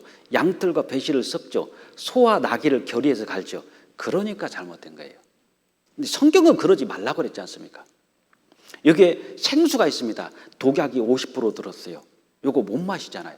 생수가 있어요. 독약 한 방울 떨어졌어요. 요거 못 먹잖아요. 생수가 100% 생수입니다. 요것만 먹을 수 있죠. 말하자면 우리의 공로가 하나님의 은혜, 이 생수가 말하자면 은혜라고 봐봐요. 은혜 50%, 자기의 공로 50%. 요것도 아니에요. 은혜 99.9%, 내 공로 0.1%. 요것도 아닙니다. 천국은 100% 생수를 먹을 수 있는 것처럼 100% 예수님의 은혜로 가는 겁니다. 은혜로. 내 행위 은혜로 가는 겁니다. 은혜로. 예수님의 공로와 자신의 공로를 섞이면 안 된다. 양털과 배실을 섞지 마라. 50대 50 이것도 아니에요. 90대 10. 양털이 뭡니까? 예수님 은혜를 90을 믿는다. 근데 나머지 못하는 부분 내가 그래도 해야지. 어떻게 벼룩도 낯짝이지. 어떻게 그냥 거저 천국을 가냐. 그래도 내가 이 정도는 해야지. 10%는 해야지. 90%는 예수님 은혜고. 이것도 아니에요. 99.99999. 그래도 내가 0.00001 이 정도는 해야지. 주일 성소는 해야지. 새벽 기도는 해야지. 이것도 아니에요.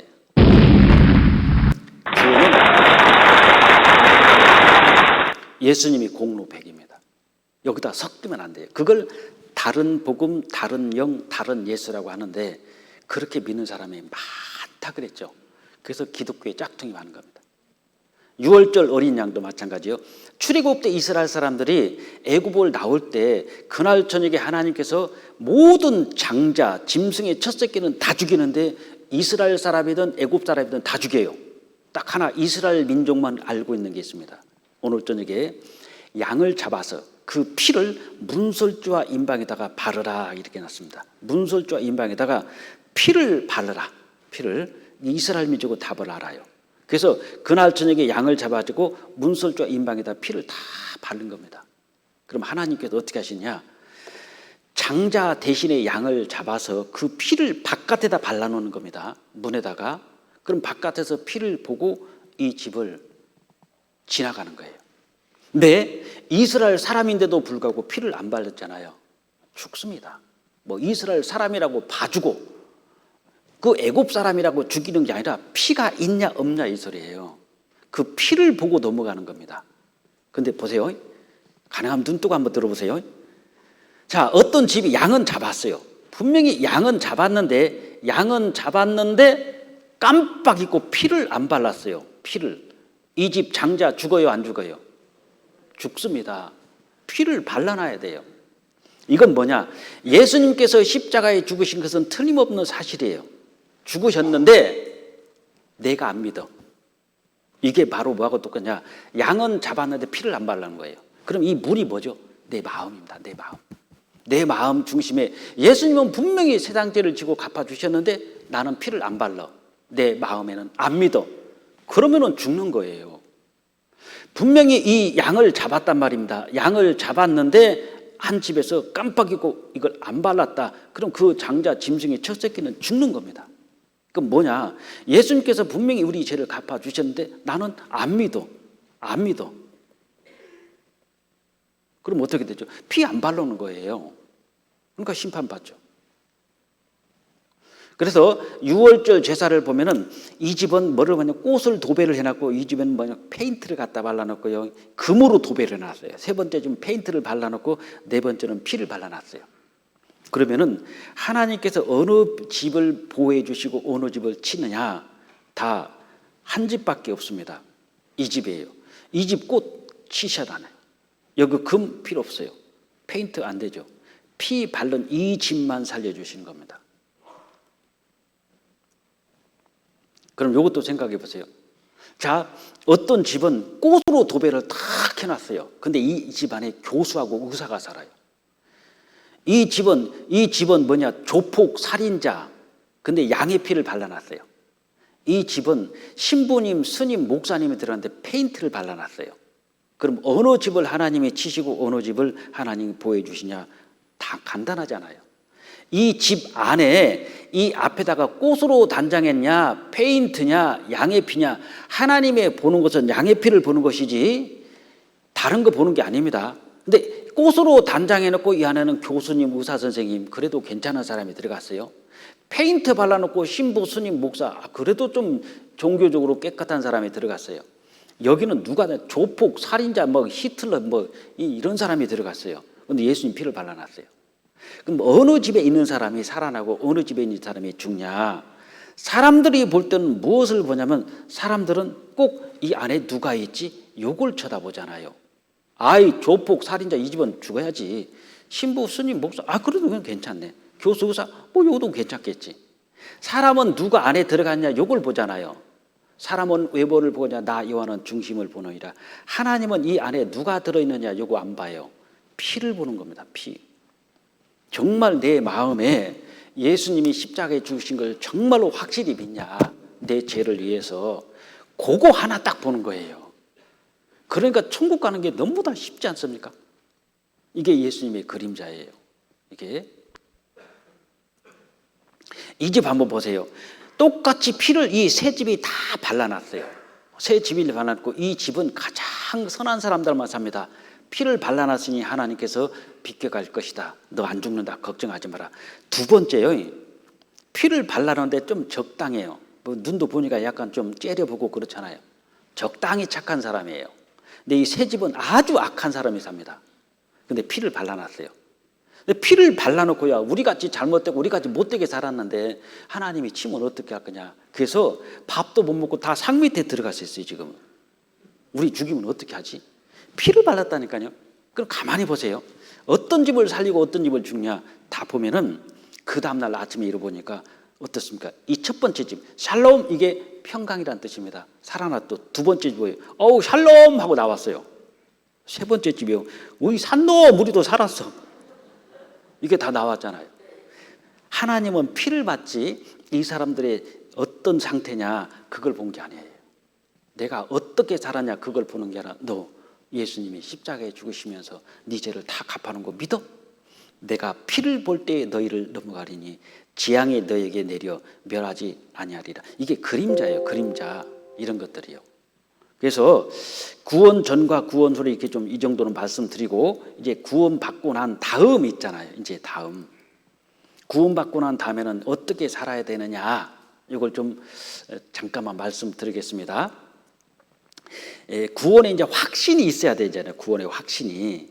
너희가 믿음에 있는가 너희 자신을 시험하고 너희 자신을 확증하라. 많은 분들이 구원을 의심하는 경우가 많아요. 의심. 하계수양에 가보세요. 구원 확증으로 오는 사람들이 줄 서 있습니다. 대부분 명찰 딱 띄고 와요. 왜냐하면 자기 교회가 드러나니까 명찰 딱 띄고 와서 구원 확증 받으러 왔대요.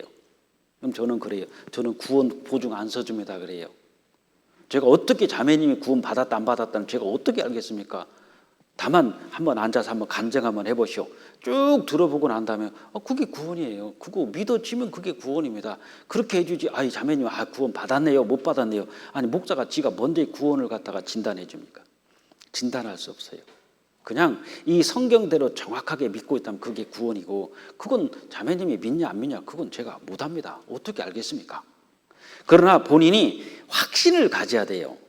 데살로니가서 1장 5절 말씀에도 이 복음이 말로만 너에게 이른 것이 아니라 오직 능력과 성령과 큰 확신으로 된 것이니 그랬죠. 구원 받으면 확신이 있어요. 됐다. 나도 지옥 안 간다. 확신이 있다니까요. 근데 신앙생활 하다가 잘못 살면은 가끔 의심되는 경우가 있어요. 내가 구원받은 게 맞아? 이렇게 의심할 수는 있어요. 근데 의심을 자주 하는 사람이 있습니다. 내가 진짜 구원받은 게 맞아? 자꾸 의심을 해요. 구원을. 보세요. 어떤 목사님이 이런 말씀하시더라고요. 구원 의심을 5년 했대요. 5년. 구원 받고. 근데 어디서 확 해결이 됐냐면은 데카르트인가 누군 잘 모르겠어요. 나는 생각한다. 고로 나는 존재한다. 그런 말하는 사람이 있잖아요. 내가 지금 살았어 죽었어. 막 담배를 피고 그거 고민하는데 담배가 다 타서 손에 지금 다 들어가는데도 그것도 모르고 고민하고 있어요. 내가 지금 사는 거야 죽은 거야. 죽어서 고민해요? 살아서 고민해요? 죽으면 내가 살았냐 죽었냐 고민 안 해요. 죽은 자가 무슨 내가 살았어 죽었어 무슨 고민을 하겠습니까? 내가 구원 받았어 안 받았어 그 고민하는 사람 보면은요 구원 안 받으면 그런 고민 안 합니다. 자기가 구원을 받았기 때문에 자꾸 그런 의심이 드는 거예요. 내가 살아있으니까 내가 살았어 죽었어. 아니 살았으니까 고민하지 죽은 통장이 어떻게 고민하겠습니까? 구원 의심을 하면은요 자기가 구원을 받았기 때문에 그러는 경우가 대부분입니다. 이게 100억짜리 다이아몬드라고 봐봐요. 이게 진짜 100억짜리 맞아? 의심할 수 있어요. 근데 길바닥에 가다가 유리 조각 주웠어요. 아 이게 100억짜리 다이아몬드래. 요거 가지고 이게 맞아 틀려 그런 고민은 안 하잖아요. 유리 조각이야 이거. 근데 누가 선물을 이거 100억입니다. 진짜입니다. 받았어요. 내 것이 됐잖아요. 그런데 아무리 봐도 100억 같지가 않아. 이게 진짜 100억이 맞아? 맞아? 가지고 있잖아요. 있으면서 고민하는 겁니다. 구원 받으면 이게 진짜 맞아? 이런 고민을 할 수는 있어요. 그럴 때는 말씀을 자꾸 들으면서 말씀을 가지고 확신을 가지십시오. 자, 십자가의 도가 멸망하는 자들에게는 미련한 것이 구원은 우리에게는 하나님의 능력이라. 어떤 자매님이 엄청나게 구원을 의심하는 거예요. 그래서 자매님, 저는 하긴 아무리 들어도 작은 구원이 의심이 된대요. 이게 상담이 안 돼요. 상담 자체가. 앉아보시는 거. 자매님, 지금부터 내가 질문할 테니까 자매님 대답 한번 해보세요. 자매님 친구가 있어요. 근데 교회를 다닙니다. 근데 이 친구가 야, 너 구원 받았냐? 나 구원 받았어. 네가 감히 구원 받아? 하나님밖에 모르는 거야 구원은. 네가 어떻게 구원 받았다고 얘기하냐? 그러면은 이 사람 구원 받았어 이거 받았어? 구원 아니죠. 그래서 너 죄 얼마 다 벗었어 남았은가? 이 친구가 야 나는 이 구원받은 자면은 나는 죄 다 벗었어 영원히 다 벗었어. 이 친구가 하는 말이 교만하게 예수님은 우리의 과거의 죄 원죄만 가져갔지 앞으로 지을 죄는 우리가 회개해야 돼. 그렇게 친구가 대답하면 맞아요 틀려? 틀리죠. 영원한 속죄죠. 반대로 물어본 거예요. 친구가 만약에 나 구원 받았다고 했더니 네가 어떻게 구원을 받냐 그렇게 얘기하면 친구 구원 받은 사람이 안 받아. 구원 못 받았죠 그 친구는. 그러면은 근데 나는 영원히 속죄를 받았는데 이 친구가 아니다. 과거에 제 원죄만 가져갔다. 살면서 지는 회개해야 된다. 이렇게 대답하면 자매님 맞아요 틀려요? 당연히 그거 아니죠. 그럼 자매님은 제대로 믿고 있잖아요 지금. 그러니까 자기가 생각하는 거 내가 제대로 믿고 있구나. 내가 구원받은 게 맞네? 괜히 고민한 거예요. 이렇게 반대로 질문을 하니까 내가 구원받은 게 맞네? 왜? 다 찾아내잖아요. 친구가 아니다. 원죄만 가져갔고 자범죄만 가져간 거야. 무슨 영원한 속죄가 해야 되죠. 구원받은 걸 네가 어떻게 알아? 두고 봐야 알지. 근데 딱 들으면 이거 아니네. 다 알잖아요. 그래서 자매님 똑부러지게 확인하지 않냐고. 얼마나 확실하냐고 자매님이. 아니다. 다 가려내죠. 자매님 이렇게 믿잖아요. 저는 그렇게 믿어요. 그럼 구원받은 거 맞지? 내가 구원받은 게 맞네? 괜히 쓰잘데기 없는 걱정을 한 거예요. 그렇잖아요. 그런 시간 낭비는 하지 마시고요. 이 구원이 심증이 아니에요. 물증입니다. 물증. 보세요. 이게 사이먼 그린우드라는 사람이 증거학의 아버지예요. 이게 유태인입니다. 이분이요. 미국에서 하버드 대학 교수인데 19세기의 유명한 법학자입니다. 모든 판결을 내릴 때는 어떤 사실을 판결할 때 증거가 분명하지 않을 때는 판결을 내리지 마라. 심증 가지고 하지 마라 이거예요. 물증이 없는데 판결을 내릴 때는 분명한 증거를 가지고 해야지 심증만 가지고 하지 마라. 그걸 처음으로 도입한 사람입니다. 그래서 그의 제자 중 그리스도인에게 제자가 물어봤어요. 교수님, 사이먼 그린네프에게 질문했다. 선생님은 예수 그리스도 부활을 믿습니까? 딱 믿습니까? 물으니까 이 사이먼 그린네프가 딱 잘라버렸어요. 난 안 믿는다. 난 유태인이다. 딱 잘라버렸어요. 그러니까 제자가 질문했습니다. 그때 제자가 질문했다. 교수님은 우리에게 증거를 확인해 보지 않고 판결 내리지 말라고 하셨지 않습니까? 근데 왜 교수님은 예수님이 진짜 우리를 구원했는지 안 했는지 조사해 봤습니까? 증거를 확인해 봤습니까? 이분은 아니 안 해봤어. 근데 왜 판결하시냐고. 나 안 믿는다. 나는 유대인이다. 왜 조사도 안 해보고 교수님 딱 잘라 말하십니까? 알았다. 내가 다 조사 한번 해볼게. 그래서 이 사이먼 그린네프가 그 다음부터 이제 성경을 파고드는 겁니다. 결국 그는 이 사람이에요. 사이먼 그린네프는 제자의 질문을 인하여 예수 그리스도의 죽음과 부활에 대하여 조사하기 시작했다. 그 과정에서 성경의 사실을 알게 되고 결국 구원받게 된다. 확실한 증거가 있잖아요. 그래서 구원은 심증 자기 마음을 믿으면 안 됩니다. 물증을 믿는 거예요. 보세요. 내 마음을 믿는가? 이건 심증입니다. 아닌 것 같아. 나 구원 못 받은 것 같아. 내 죄는 안 가진 것 같아. 이게 심증이잖아요. 물증은 십자가를 보란 말입니다. 십자가. 그게 정확한 물증이잖아요. 믿음의 대상, 팩트입니다. 팩트. 예수님이 십자가에 죽으시면서 다 이루었다고 그랬잖아요.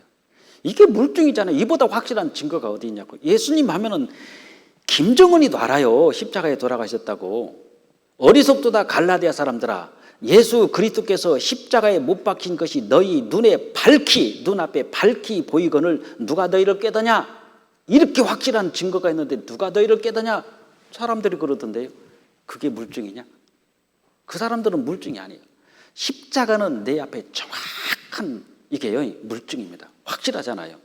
우리 죄를 위하여 자기 몸을 들이셨으니, 우리를 위하여 저주를 받은 바 되사 율법의 저주에서 우리를 속량하셨으니, 기록된 바 나무에 달린 자마다 저주 아래에 있나니, 십자가에 달린 것이 가장 정확한 물증이잖아요.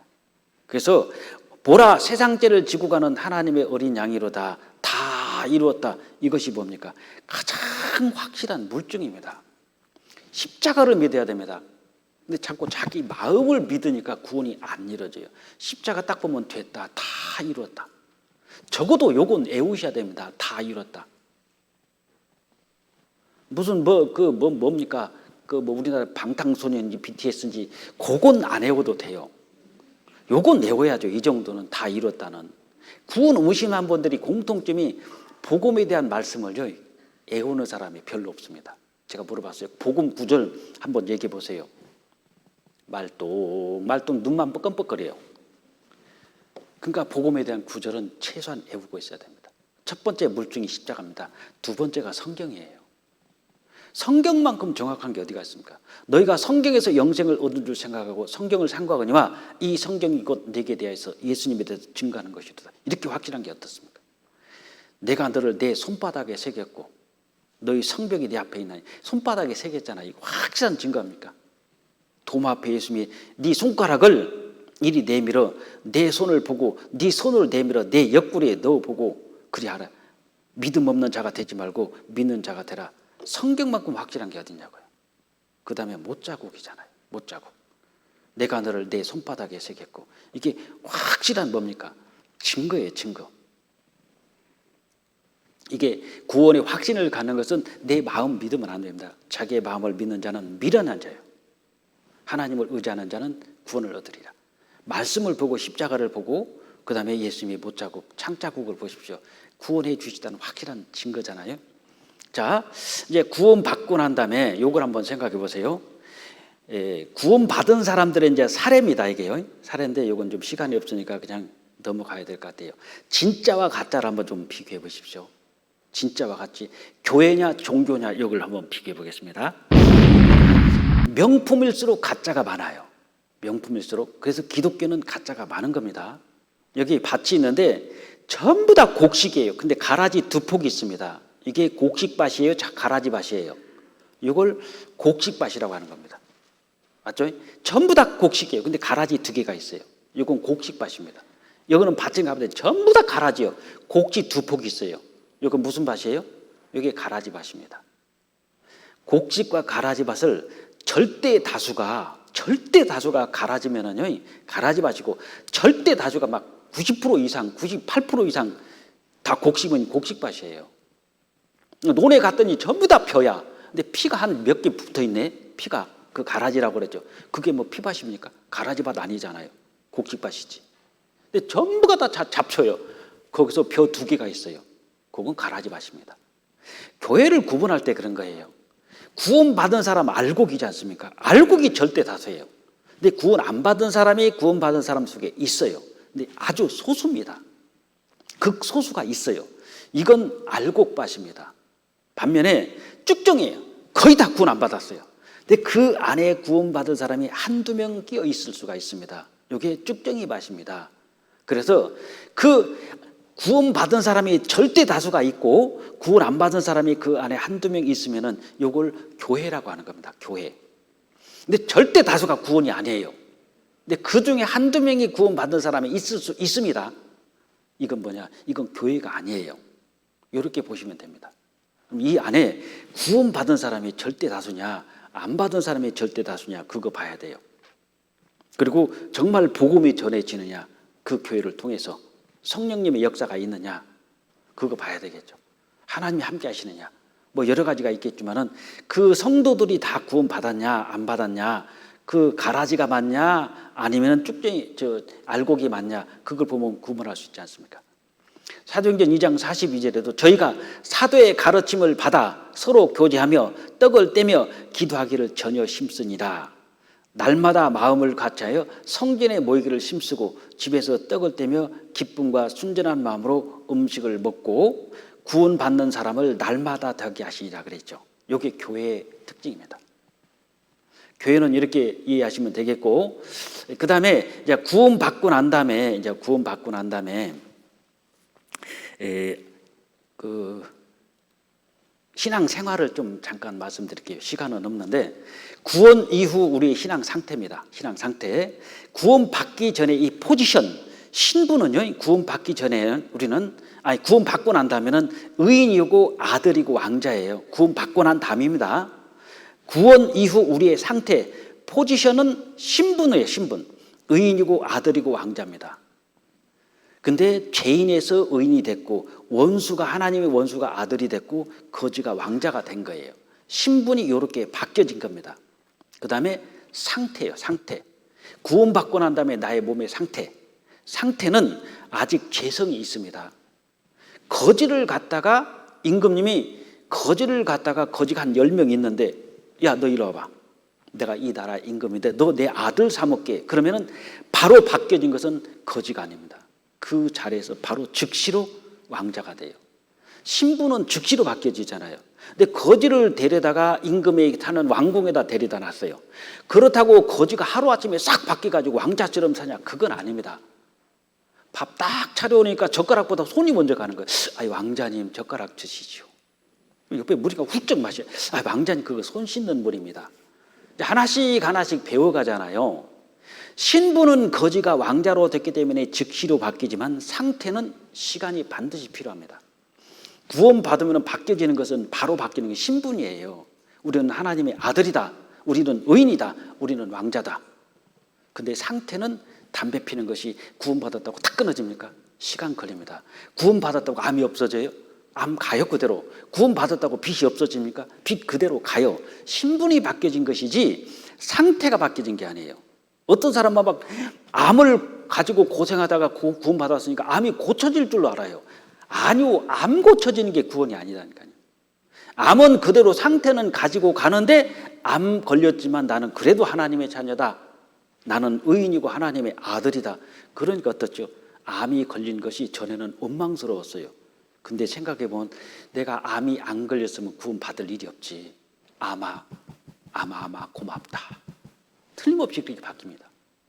가난했을 때는 원망이 돼요. 가난해서 구원받잖아요. 가난이 감사한 거예요. 그러니까 나한테 어떤 위기가 오는 것은 그걸 통해서 구원받으면 위기가 아니라 기회입니다. 감사하게 됐어요. 그러니까 상태는 바뀌는데 시간이 필요합니다. 아침에 콩 심어놓고 그 다음날 콩배로 가요? 시간이 지나야지 콩이 자라고 열매가 맺죠. 그러니까 구원받으면 신분은 즉시로 바뀌지만 상태는 즉시로 바뀌는 건 아니다. 간첩이 한국에 왔어요. 근데 자수를 안 하면 간첩입니다. 근데 자수를 딱 하는 순간에 어떻게 되냐? 대한민국 시민이 돼요. 그런다고 갑자기 주사파 그 주체사상이 팍 지워지냐? 그건 아니에요. 주체사상이 남아있어요. 머리에. 북한이 남아있어요. 머리에는. 근데 나만의 삶에서 점점 바뀌어져 가잖아요. 그게 상태입니다. 그래서 구원받으면은 신분은 바뀌는데 상태는 시간이 필요하다. 그 상태가 변화되는 것이 세 가지의 경건의 수단이 있는 겁니다. 그것이 말씀, 기도, 교제, 전도입니다. 이걸 빠지면 안 됩니다. 이건 자동차의 내 바퀴와 똑같아요. 그래서 말씀 계속 공급받아야 됩니다. 하나님의 말씀을 우리는 공급받고 어떻게? 교회를 통해서 공급받는 거예요. 아, 나는 구원받았으니까 집에서 나 혼자 해도 대단한 착각입니다. 혼자에게 말씀이 임하는 게 아니에요. 교회를 통해서 말씀을 공급받고 이제 나의 부족하고 나의 변화되고 싶고 나의 소원이 있어요. 하나님께 기도로 하나님께 보고를 하고 말씀으로 우리에게 응답해 주시고, 그리고 구원받은 형제 자매들은 교회에서는 서로 교제하고 봉사하는 겁니다. 이것도 형제 자매와의 관계입니다. 이걸 잘 구분해 주세요. 하나님과 나와의 관계는 기도와 말씀이에요. 기도와 말씀으로 말씀을 내려주시고 나는 기도로 하나님께 간구드리죠. 그 다음에 구원받은 형제 자매들과의 관계는 교제와 봉사입니다. 이거잖아요. 형제 자매 전도할 필요 없잖아요. 이미 구원받았는데 왜 전도해요?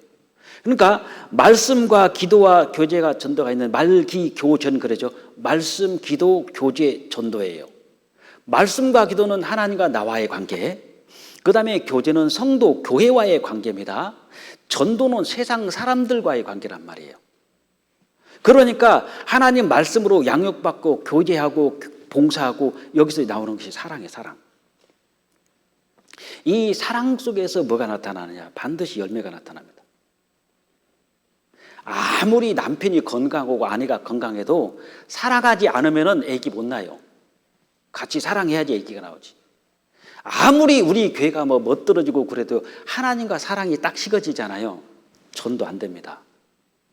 사랑 속에서 새 생명이 태어나는 거예요. 그러니까 이 교제를 통해서 이게 아주 중요해요. 교회 안에는 이 교제와 봉사를 통해서 여기서 이런 것이 무르는 것이 사랑입니다. 사랑. 빌라델피아라는 뜻이요, 형제 사랑입니다. 형제 사랑. 그러니까 어때요? 빌라델피아 교회 때 막 복음이 엄청나게 전해졌잖아요. 그 사랑 속에서 복음이 전해집니다. 내가 아무리 믿음이 확실하고 구원받은 지 오래됐어도 내 안에 사랑이 없으면 하나님 나 안 쓰셔요. 안 씁니다, 진짜로. 그러니까 교회 안에서 반드시 서로 사랑하잖아요. 그 사람은 틀림없이 하나님 쓰십니다. 근데 뒤에서 막 미워하고 원망하고 그러잖아요. 쓰시겠냐고요. 저렇게 입이 막 이렇게 튀어나왔는데. 입이 튀어나왔으면 좀 깎아요. 들어가게. 이렇게 이쁘게 이렇게 좀. 그러니까 이 사랑하면은 입이 튀어나올 일이 없잖아요. 사랑은 주는 거예요, 받는 거예요? 말은 잘해요. 주는 거라고 해놓고 줘요?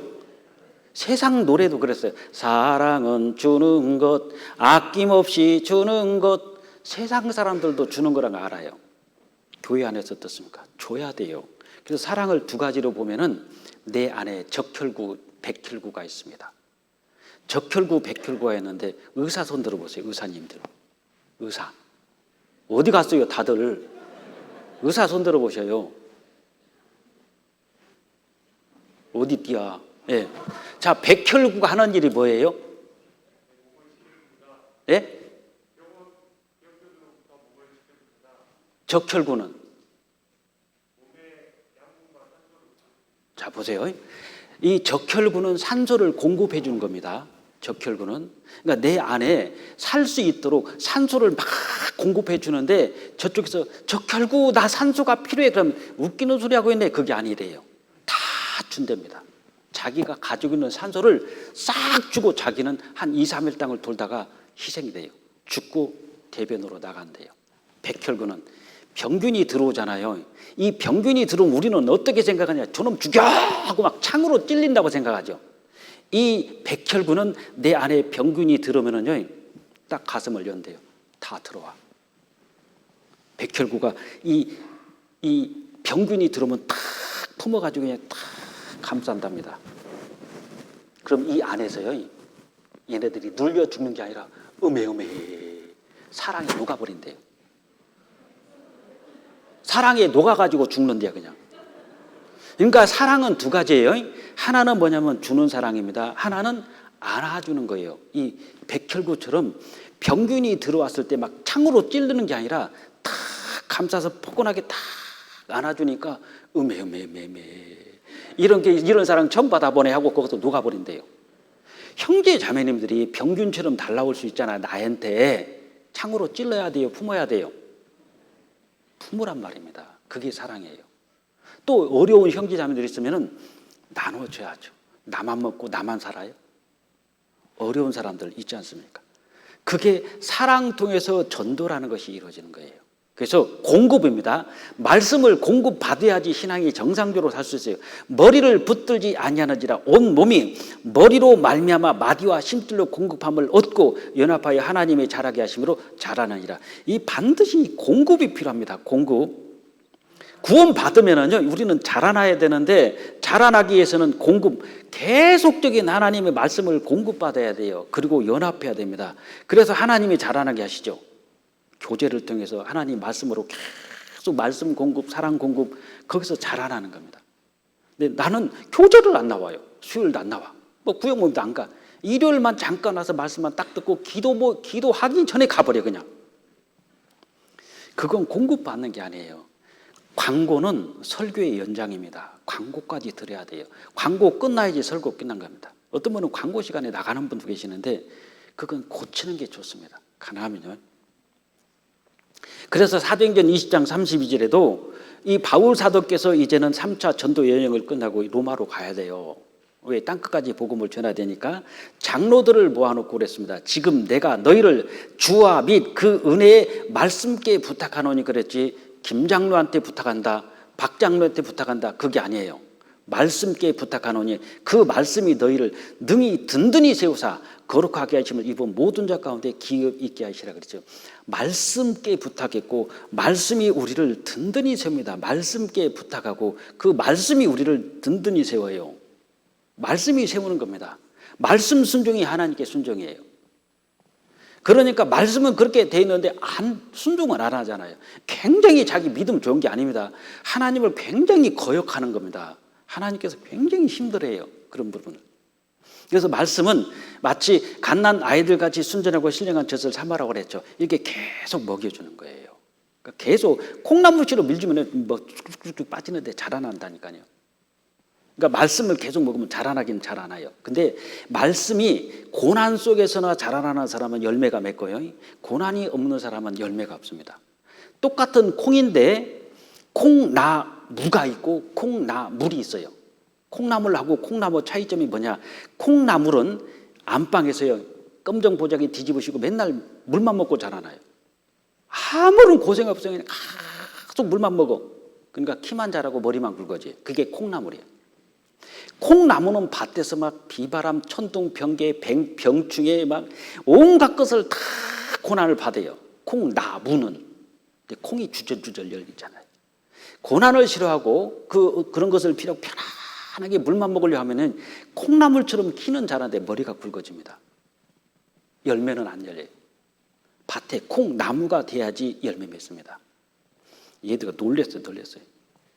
하여튼 이렇게 먹어야 돼. 하여튼. 엄마 미쳐서 계속 먹어야 됩니다. 이 제비들도 입을 크게 벌리는 녀석을 먼저 준대요. 이렇게 커져요. 꾸준히 먹잖아요. 이렇게 커지는 겁니다. 이렇게 말씀 공급, 요거 비밀이에요. 말씀 공급. 우리가 말씀이 있는 곳은요, 하나님이 찾아오는 게 아니라 내가 길을 쓰고 찾아가야 됩니다. 그래야지 이렇게 열려요. 전북 고창의 한 농장에서 포도나무 한 그루에 무려 4,500송이의 포도가 주렁주렁 열렸습니다. 친환경 농법으로 이룬 결실이어서 더 놀랍고 화제가 되고 있습니다. 박연선 기자가 다녀왔습니다. 검정색의 농익은 포도가 주렁주렁 달렸습니다. 뻗어나온 포도나무 줄기의 길이는 무려 40m. 거대한 비닐하우스를 가득 채운 무성한 포도줄기를 따라가면 단 한 그루의 나무로 이어집니다. 잘 들어보세요. 이 포도나무 주인이 어떻게 이 포도나무를 키웠는지 보세요. 14년 전 심은 이 포도나무 한 그루에만 4,500송이가 달렸습니다. 일반적인 포도나무보다 100배나 많은 송이가 맺힌 겁니다. 한 1m 떨어져서 물을 줘요. 또 시들거리면 더 멀리 물을 주고 해서 이 나무가 갖고 있는 유전 능력을 뿌리가 나와서 너희들이 물을 먹어라. 내가 갖다 주지 않겠다. 어려서부터 그렇게 교육을 시켜가지고 그거예요. 포도나무가 있죠. 거기다가 밑에다 거름을 안 주고 1m 떨어진 데다가 거름 주고 비료 주고 물 줬어요. 그럼 뿌리들 어떻게 하죠? 주인 양반, 우리 데모하랍니다. 나 죽을랍니다. 그게 아니에요. 길을 쓰고 거기를 1m를 뿌리를 쫙 뻗고 거기까지 나가요. 살기 위해서.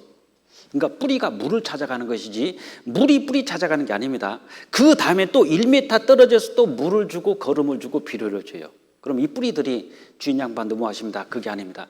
살겠다고 또 1m를 길을 쓰고 그까지 뿌리를 내려요. 뭐가 깨달음이 없습니까? 약간 안다스탠드가 돼야 돼요. 아, 그거였구나. 물이 뿌리를 찾아가는 게 아니라 뿌리가 물을 찾아가도록 멀리 하니까요. 여기서는 엄청난 고난을 당하면서 그 물을 찾아가는 겁니다. 교제가 그래요. 우리가 교제에 오면은 하나님의 물이 은혜가 쏟아지잖아요. 그럼 어떻게 됩니까? 내가 와야지, 여기다가 뿌리를 내려야지. 집에 앉아 있으면은 하나님이 거기까지 물 배달해 주십니까? 그건 아니단 말입니다. 교제가 그래서 중요한 거예요. 이 뿌리가 살기 위해서는 계속 그 물을 찾아가고 양분을 찾아서 뿌리를 쫙 따라가니까 이 나무 한 그루에 100배가 더 열렸죠.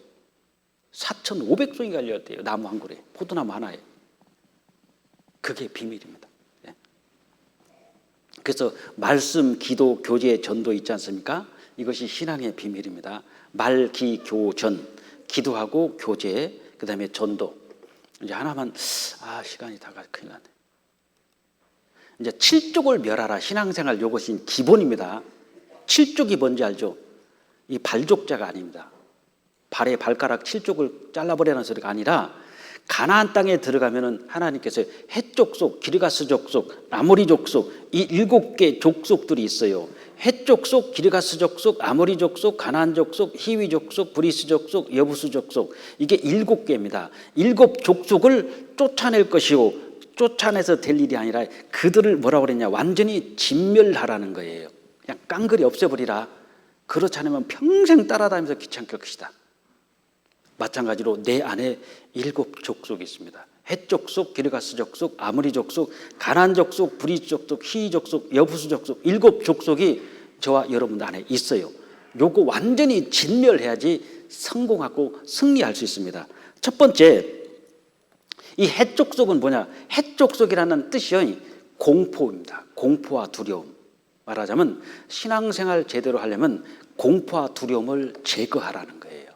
우리 두려움 가지고는 전도 못합니다. 무서워서 못 가. 어떻게 전도하겠어요? 두려움과 공포를 제거하라. 담대하라는 뜻입니다. 기르가스라는 뜻이 구두쇠입니다. 구두쇠. 인색하지 말라는 거예요. 하나님 앞에 물질도 인색하지 말고 시간도 인색하지 말고 봉사 같은 거 인색하면 안 돼요. 인색하지 마라. 아모리 족속이 뭐냐? 수다쟁이입니다. 뒤에서 막 이러고 저러고 하지 말라는 거예요. 잠잠하라, 온유하라 이런 뜻입니다. 그 다음에 가나안이 무역상들입니다. 돈 버는 무역상들, 욕심 제거하라. 하늘의 소망을 두고 살아라. 브리스라는 뜻이 사람의 능력입니다. 하나님의 능력으로 살아야지 사람의 능력, 자기 지식, 자기 학벌 이렇게 살지 말라는 거예요. 이게 브리스 족속입니다. 내 안에 있어요. 겸손하고 교만하지 말라는 거예요. 그 다음에 히위 족속이 섞인 물이라는 뜻입니다. 다시 말하면 구별된 생활을 하라. 창세기장의 궁창 위의 물과 궁창 아래 물이 딱 구별됐을 때 사람이 900에서 1000살을 살았어요. 근데 궁창 위 물이 쏟아지죠. 땅으로 쏟아지죠. 하나가 돼버렸잖아요. 섞여버리고 타협했죠. 섞이니까 그게 노아 용수입니다. 그러니까 우리는 섞인 무리가 아닌 구별된 생활을 해야 되고 여부수 족속이라는 뜻은 뭐냐면 여부수가 고든 막대기예요. 고집을 꺾으라는 거예요. 고집을 버려라. 이렇게 안 하면 신앙생활 올바로 못합니다. 언더스탠드? 대답이 그냥 껄쩍지근해요. 두려움 공포를 제거하고 인색하지 말고 잠잠하고 온유하고 욕심을 제거하고 하늘의 소망을 들어 겸손하고 교만하지 말아라. 구별된 생활을 하라. 고집을 버리라. 이게 7 족속을 멸하는 거예요. 이해되시죠? 이렇게 하는 겁니다. 나머지는요 여기만 잘 말씀드릴게요. 우리 교회가 지금 전국으로 처음 들어보신 교회일 거예요. 이 교회만 봉선회만 그게 아닙니다. 우리 교회가 아마 전 세계에서 제일 클 겁니다. 교회 치고는요. 2021년 11월 달입니다. 2022년 작년 11월 평균 통계낸 겁니다. 국내 220기계 교회가 있습니다. 대한예수교 침례회, 생명의 말씀 선교회가 국내만 220기계가 있고 세계로는 78개국에 850개의 교회가 있습니다. 사역자는 국내외 842명입니다. 국내외. 그 다음에 우리에게까지 복음이 전해진 경로를 생각하면 어떤 분은 이렇게 오해를 해요. 이 교회에서 이 구원을 만들어낸 거 아니냐 그러는데 그게 아닙니다. 이렇게 전해 내려왔어요.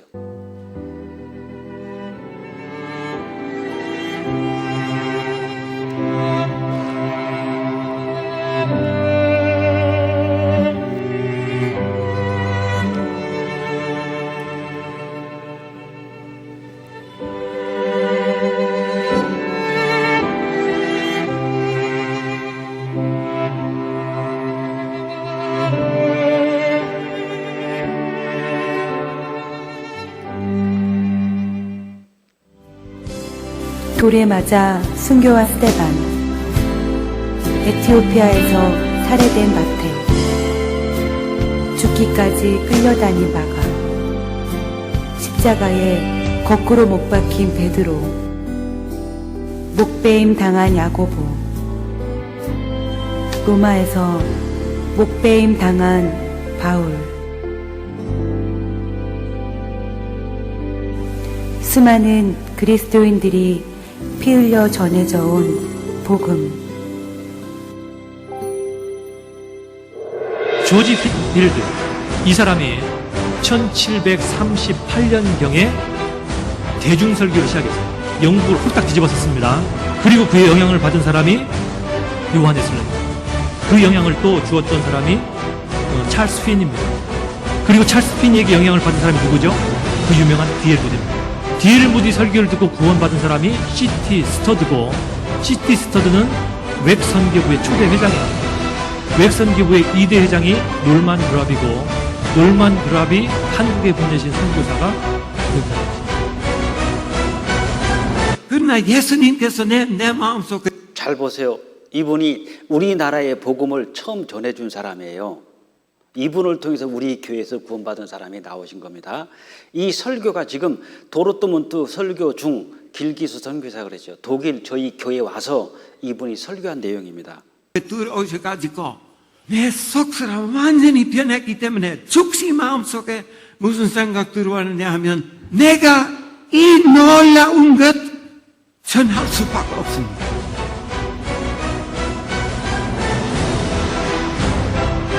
우리 간절한 소원은 자, 여기 잠깐 좀 볼게요. 여기 무슨 내용이 나옵니까? 간절한 즉시 내 마음의 변화가 내가 일어나- 이 놀라운 것 전할 수밖에 없습니다. 자, 여기 한번 보시라고요. 이분이 길기수 선교사입니다. 이분이 이완 목사님이죠. 이렇게 해서 구원을 받고 지금 여기까지 우리가 온 거예요. 끝까지 올라가면 예수님이 나옵니다. 우리가 복음을 개발한 게 아닙니다. 이분들이 순교를 당하면서 자리를 지켜줬고 그 결과 우리까지 복음이 전해진 거예요. 그래서 우리가 전하는 내용이 이겁니다. 우리 교회에서 전하는 내용이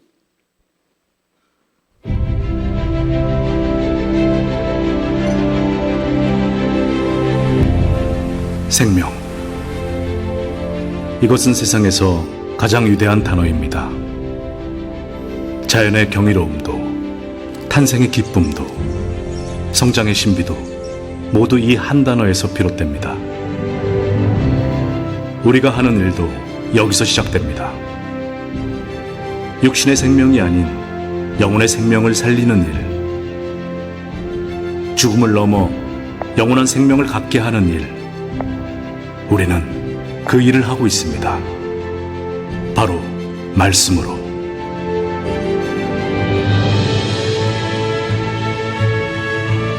성경에는 길이 있습니다.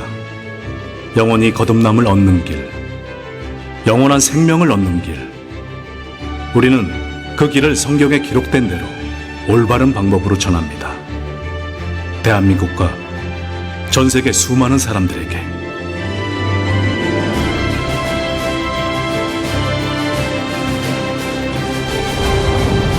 1983년 대한민국 10개 도시에서 시작된 생명의 말씀 선교회. 수많은 영혼들을 영원한 생명으로 인도해 왔습니다.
우리의 발길이 닿을 수 있는 세상 모든 곳에 생명의 말씀을 전하고 있습니다.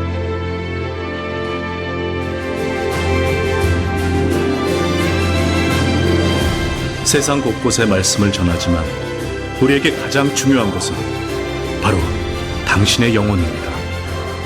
지금 말씀 앞으로 나오십시오. 당신의 영혼을 살리는 생명의 말씀 앞으로. 생명의 말씀 선교회는 생명의 말씀을 전합니다. 대한민국, 전 세계, 그리고 당신의 영혼에게. 당신의 영혼을 위한 생명의 말씀 선교회. 저희 교회인데 좀 오래전 영상입니다. 전 세계적으로 이렇게 힘있게 복음을 전하는 데는 없을 거예요. 여러분들이 이렇게 복음을 전하는 교회를 만났다는 것 자체가 진짜 축복입니다. 그래서 신앙생활 이제 주님 오실 때가 다 됐으니까 우리가 받은 구원은 예수님께서 직접 사도들, 제자들에게 전해주셨고 그 속사들을 통해서 쭉 지금 여기까지 왔습니다. 이제 나를 통해서 그 다음은 나를 통해서 누군가 전해줘야 되겠죠. 그래서 주님 오시는 날까지 좌로나 우로나 치우치지 말고 그러므로 사랑하는 형제다 견고하며 흔들리지 말며 주의 일에 항상 힘쓰는 자들이 되라. 너희 수고가 주 안에서 헛되지 않을 줄을 알미니라. 고린도서 15장 58절 말씀입니다. 이렇게 끝까지 복음을 지키면서 이 강당이 가득 차고 하나님 앞에 영광 드리는 광주 봉선교회가 됐으면 좋겠습니다. 기도하겠습니다. 걸어가신 하나님 감사드립니다. 한 주간 주님 은혜 가운데 성경 강해를 허락해 주시고 또 오늘까지 끝까지 은혜 베풀어 주심에 감사드립니다. 먼저 구원받은 우리 형제 자매들 하나님께서 신앙을 더욱더 굳건히 지켜주시고 새로이 구원받은 형제 자매들 하나님 잘 양육해 주셔서 교회 안에서 귀하게 쓰임받는 하나님의 일꾼들이 되도록 하나님 은혜 베풀어 주시기를 간절히 원합니다. 앞으로 남은 모든 것들 주님께서 일일이 지켜주시고 꼼꼼하게 간섭해 주셔서 조금도 차질 없이 광주 봉선교회가 하나님 앞에 귀하게 산 제사 드리며 살아갈 수 있도록 지켜주시기를 간구드립니다. 모든 것 주님께 감사드리며 우리를 죄에서 구원해 주신 고마우신 주 예수 그리스도 이름으로 기도드렸습니다. 아멘. 찬송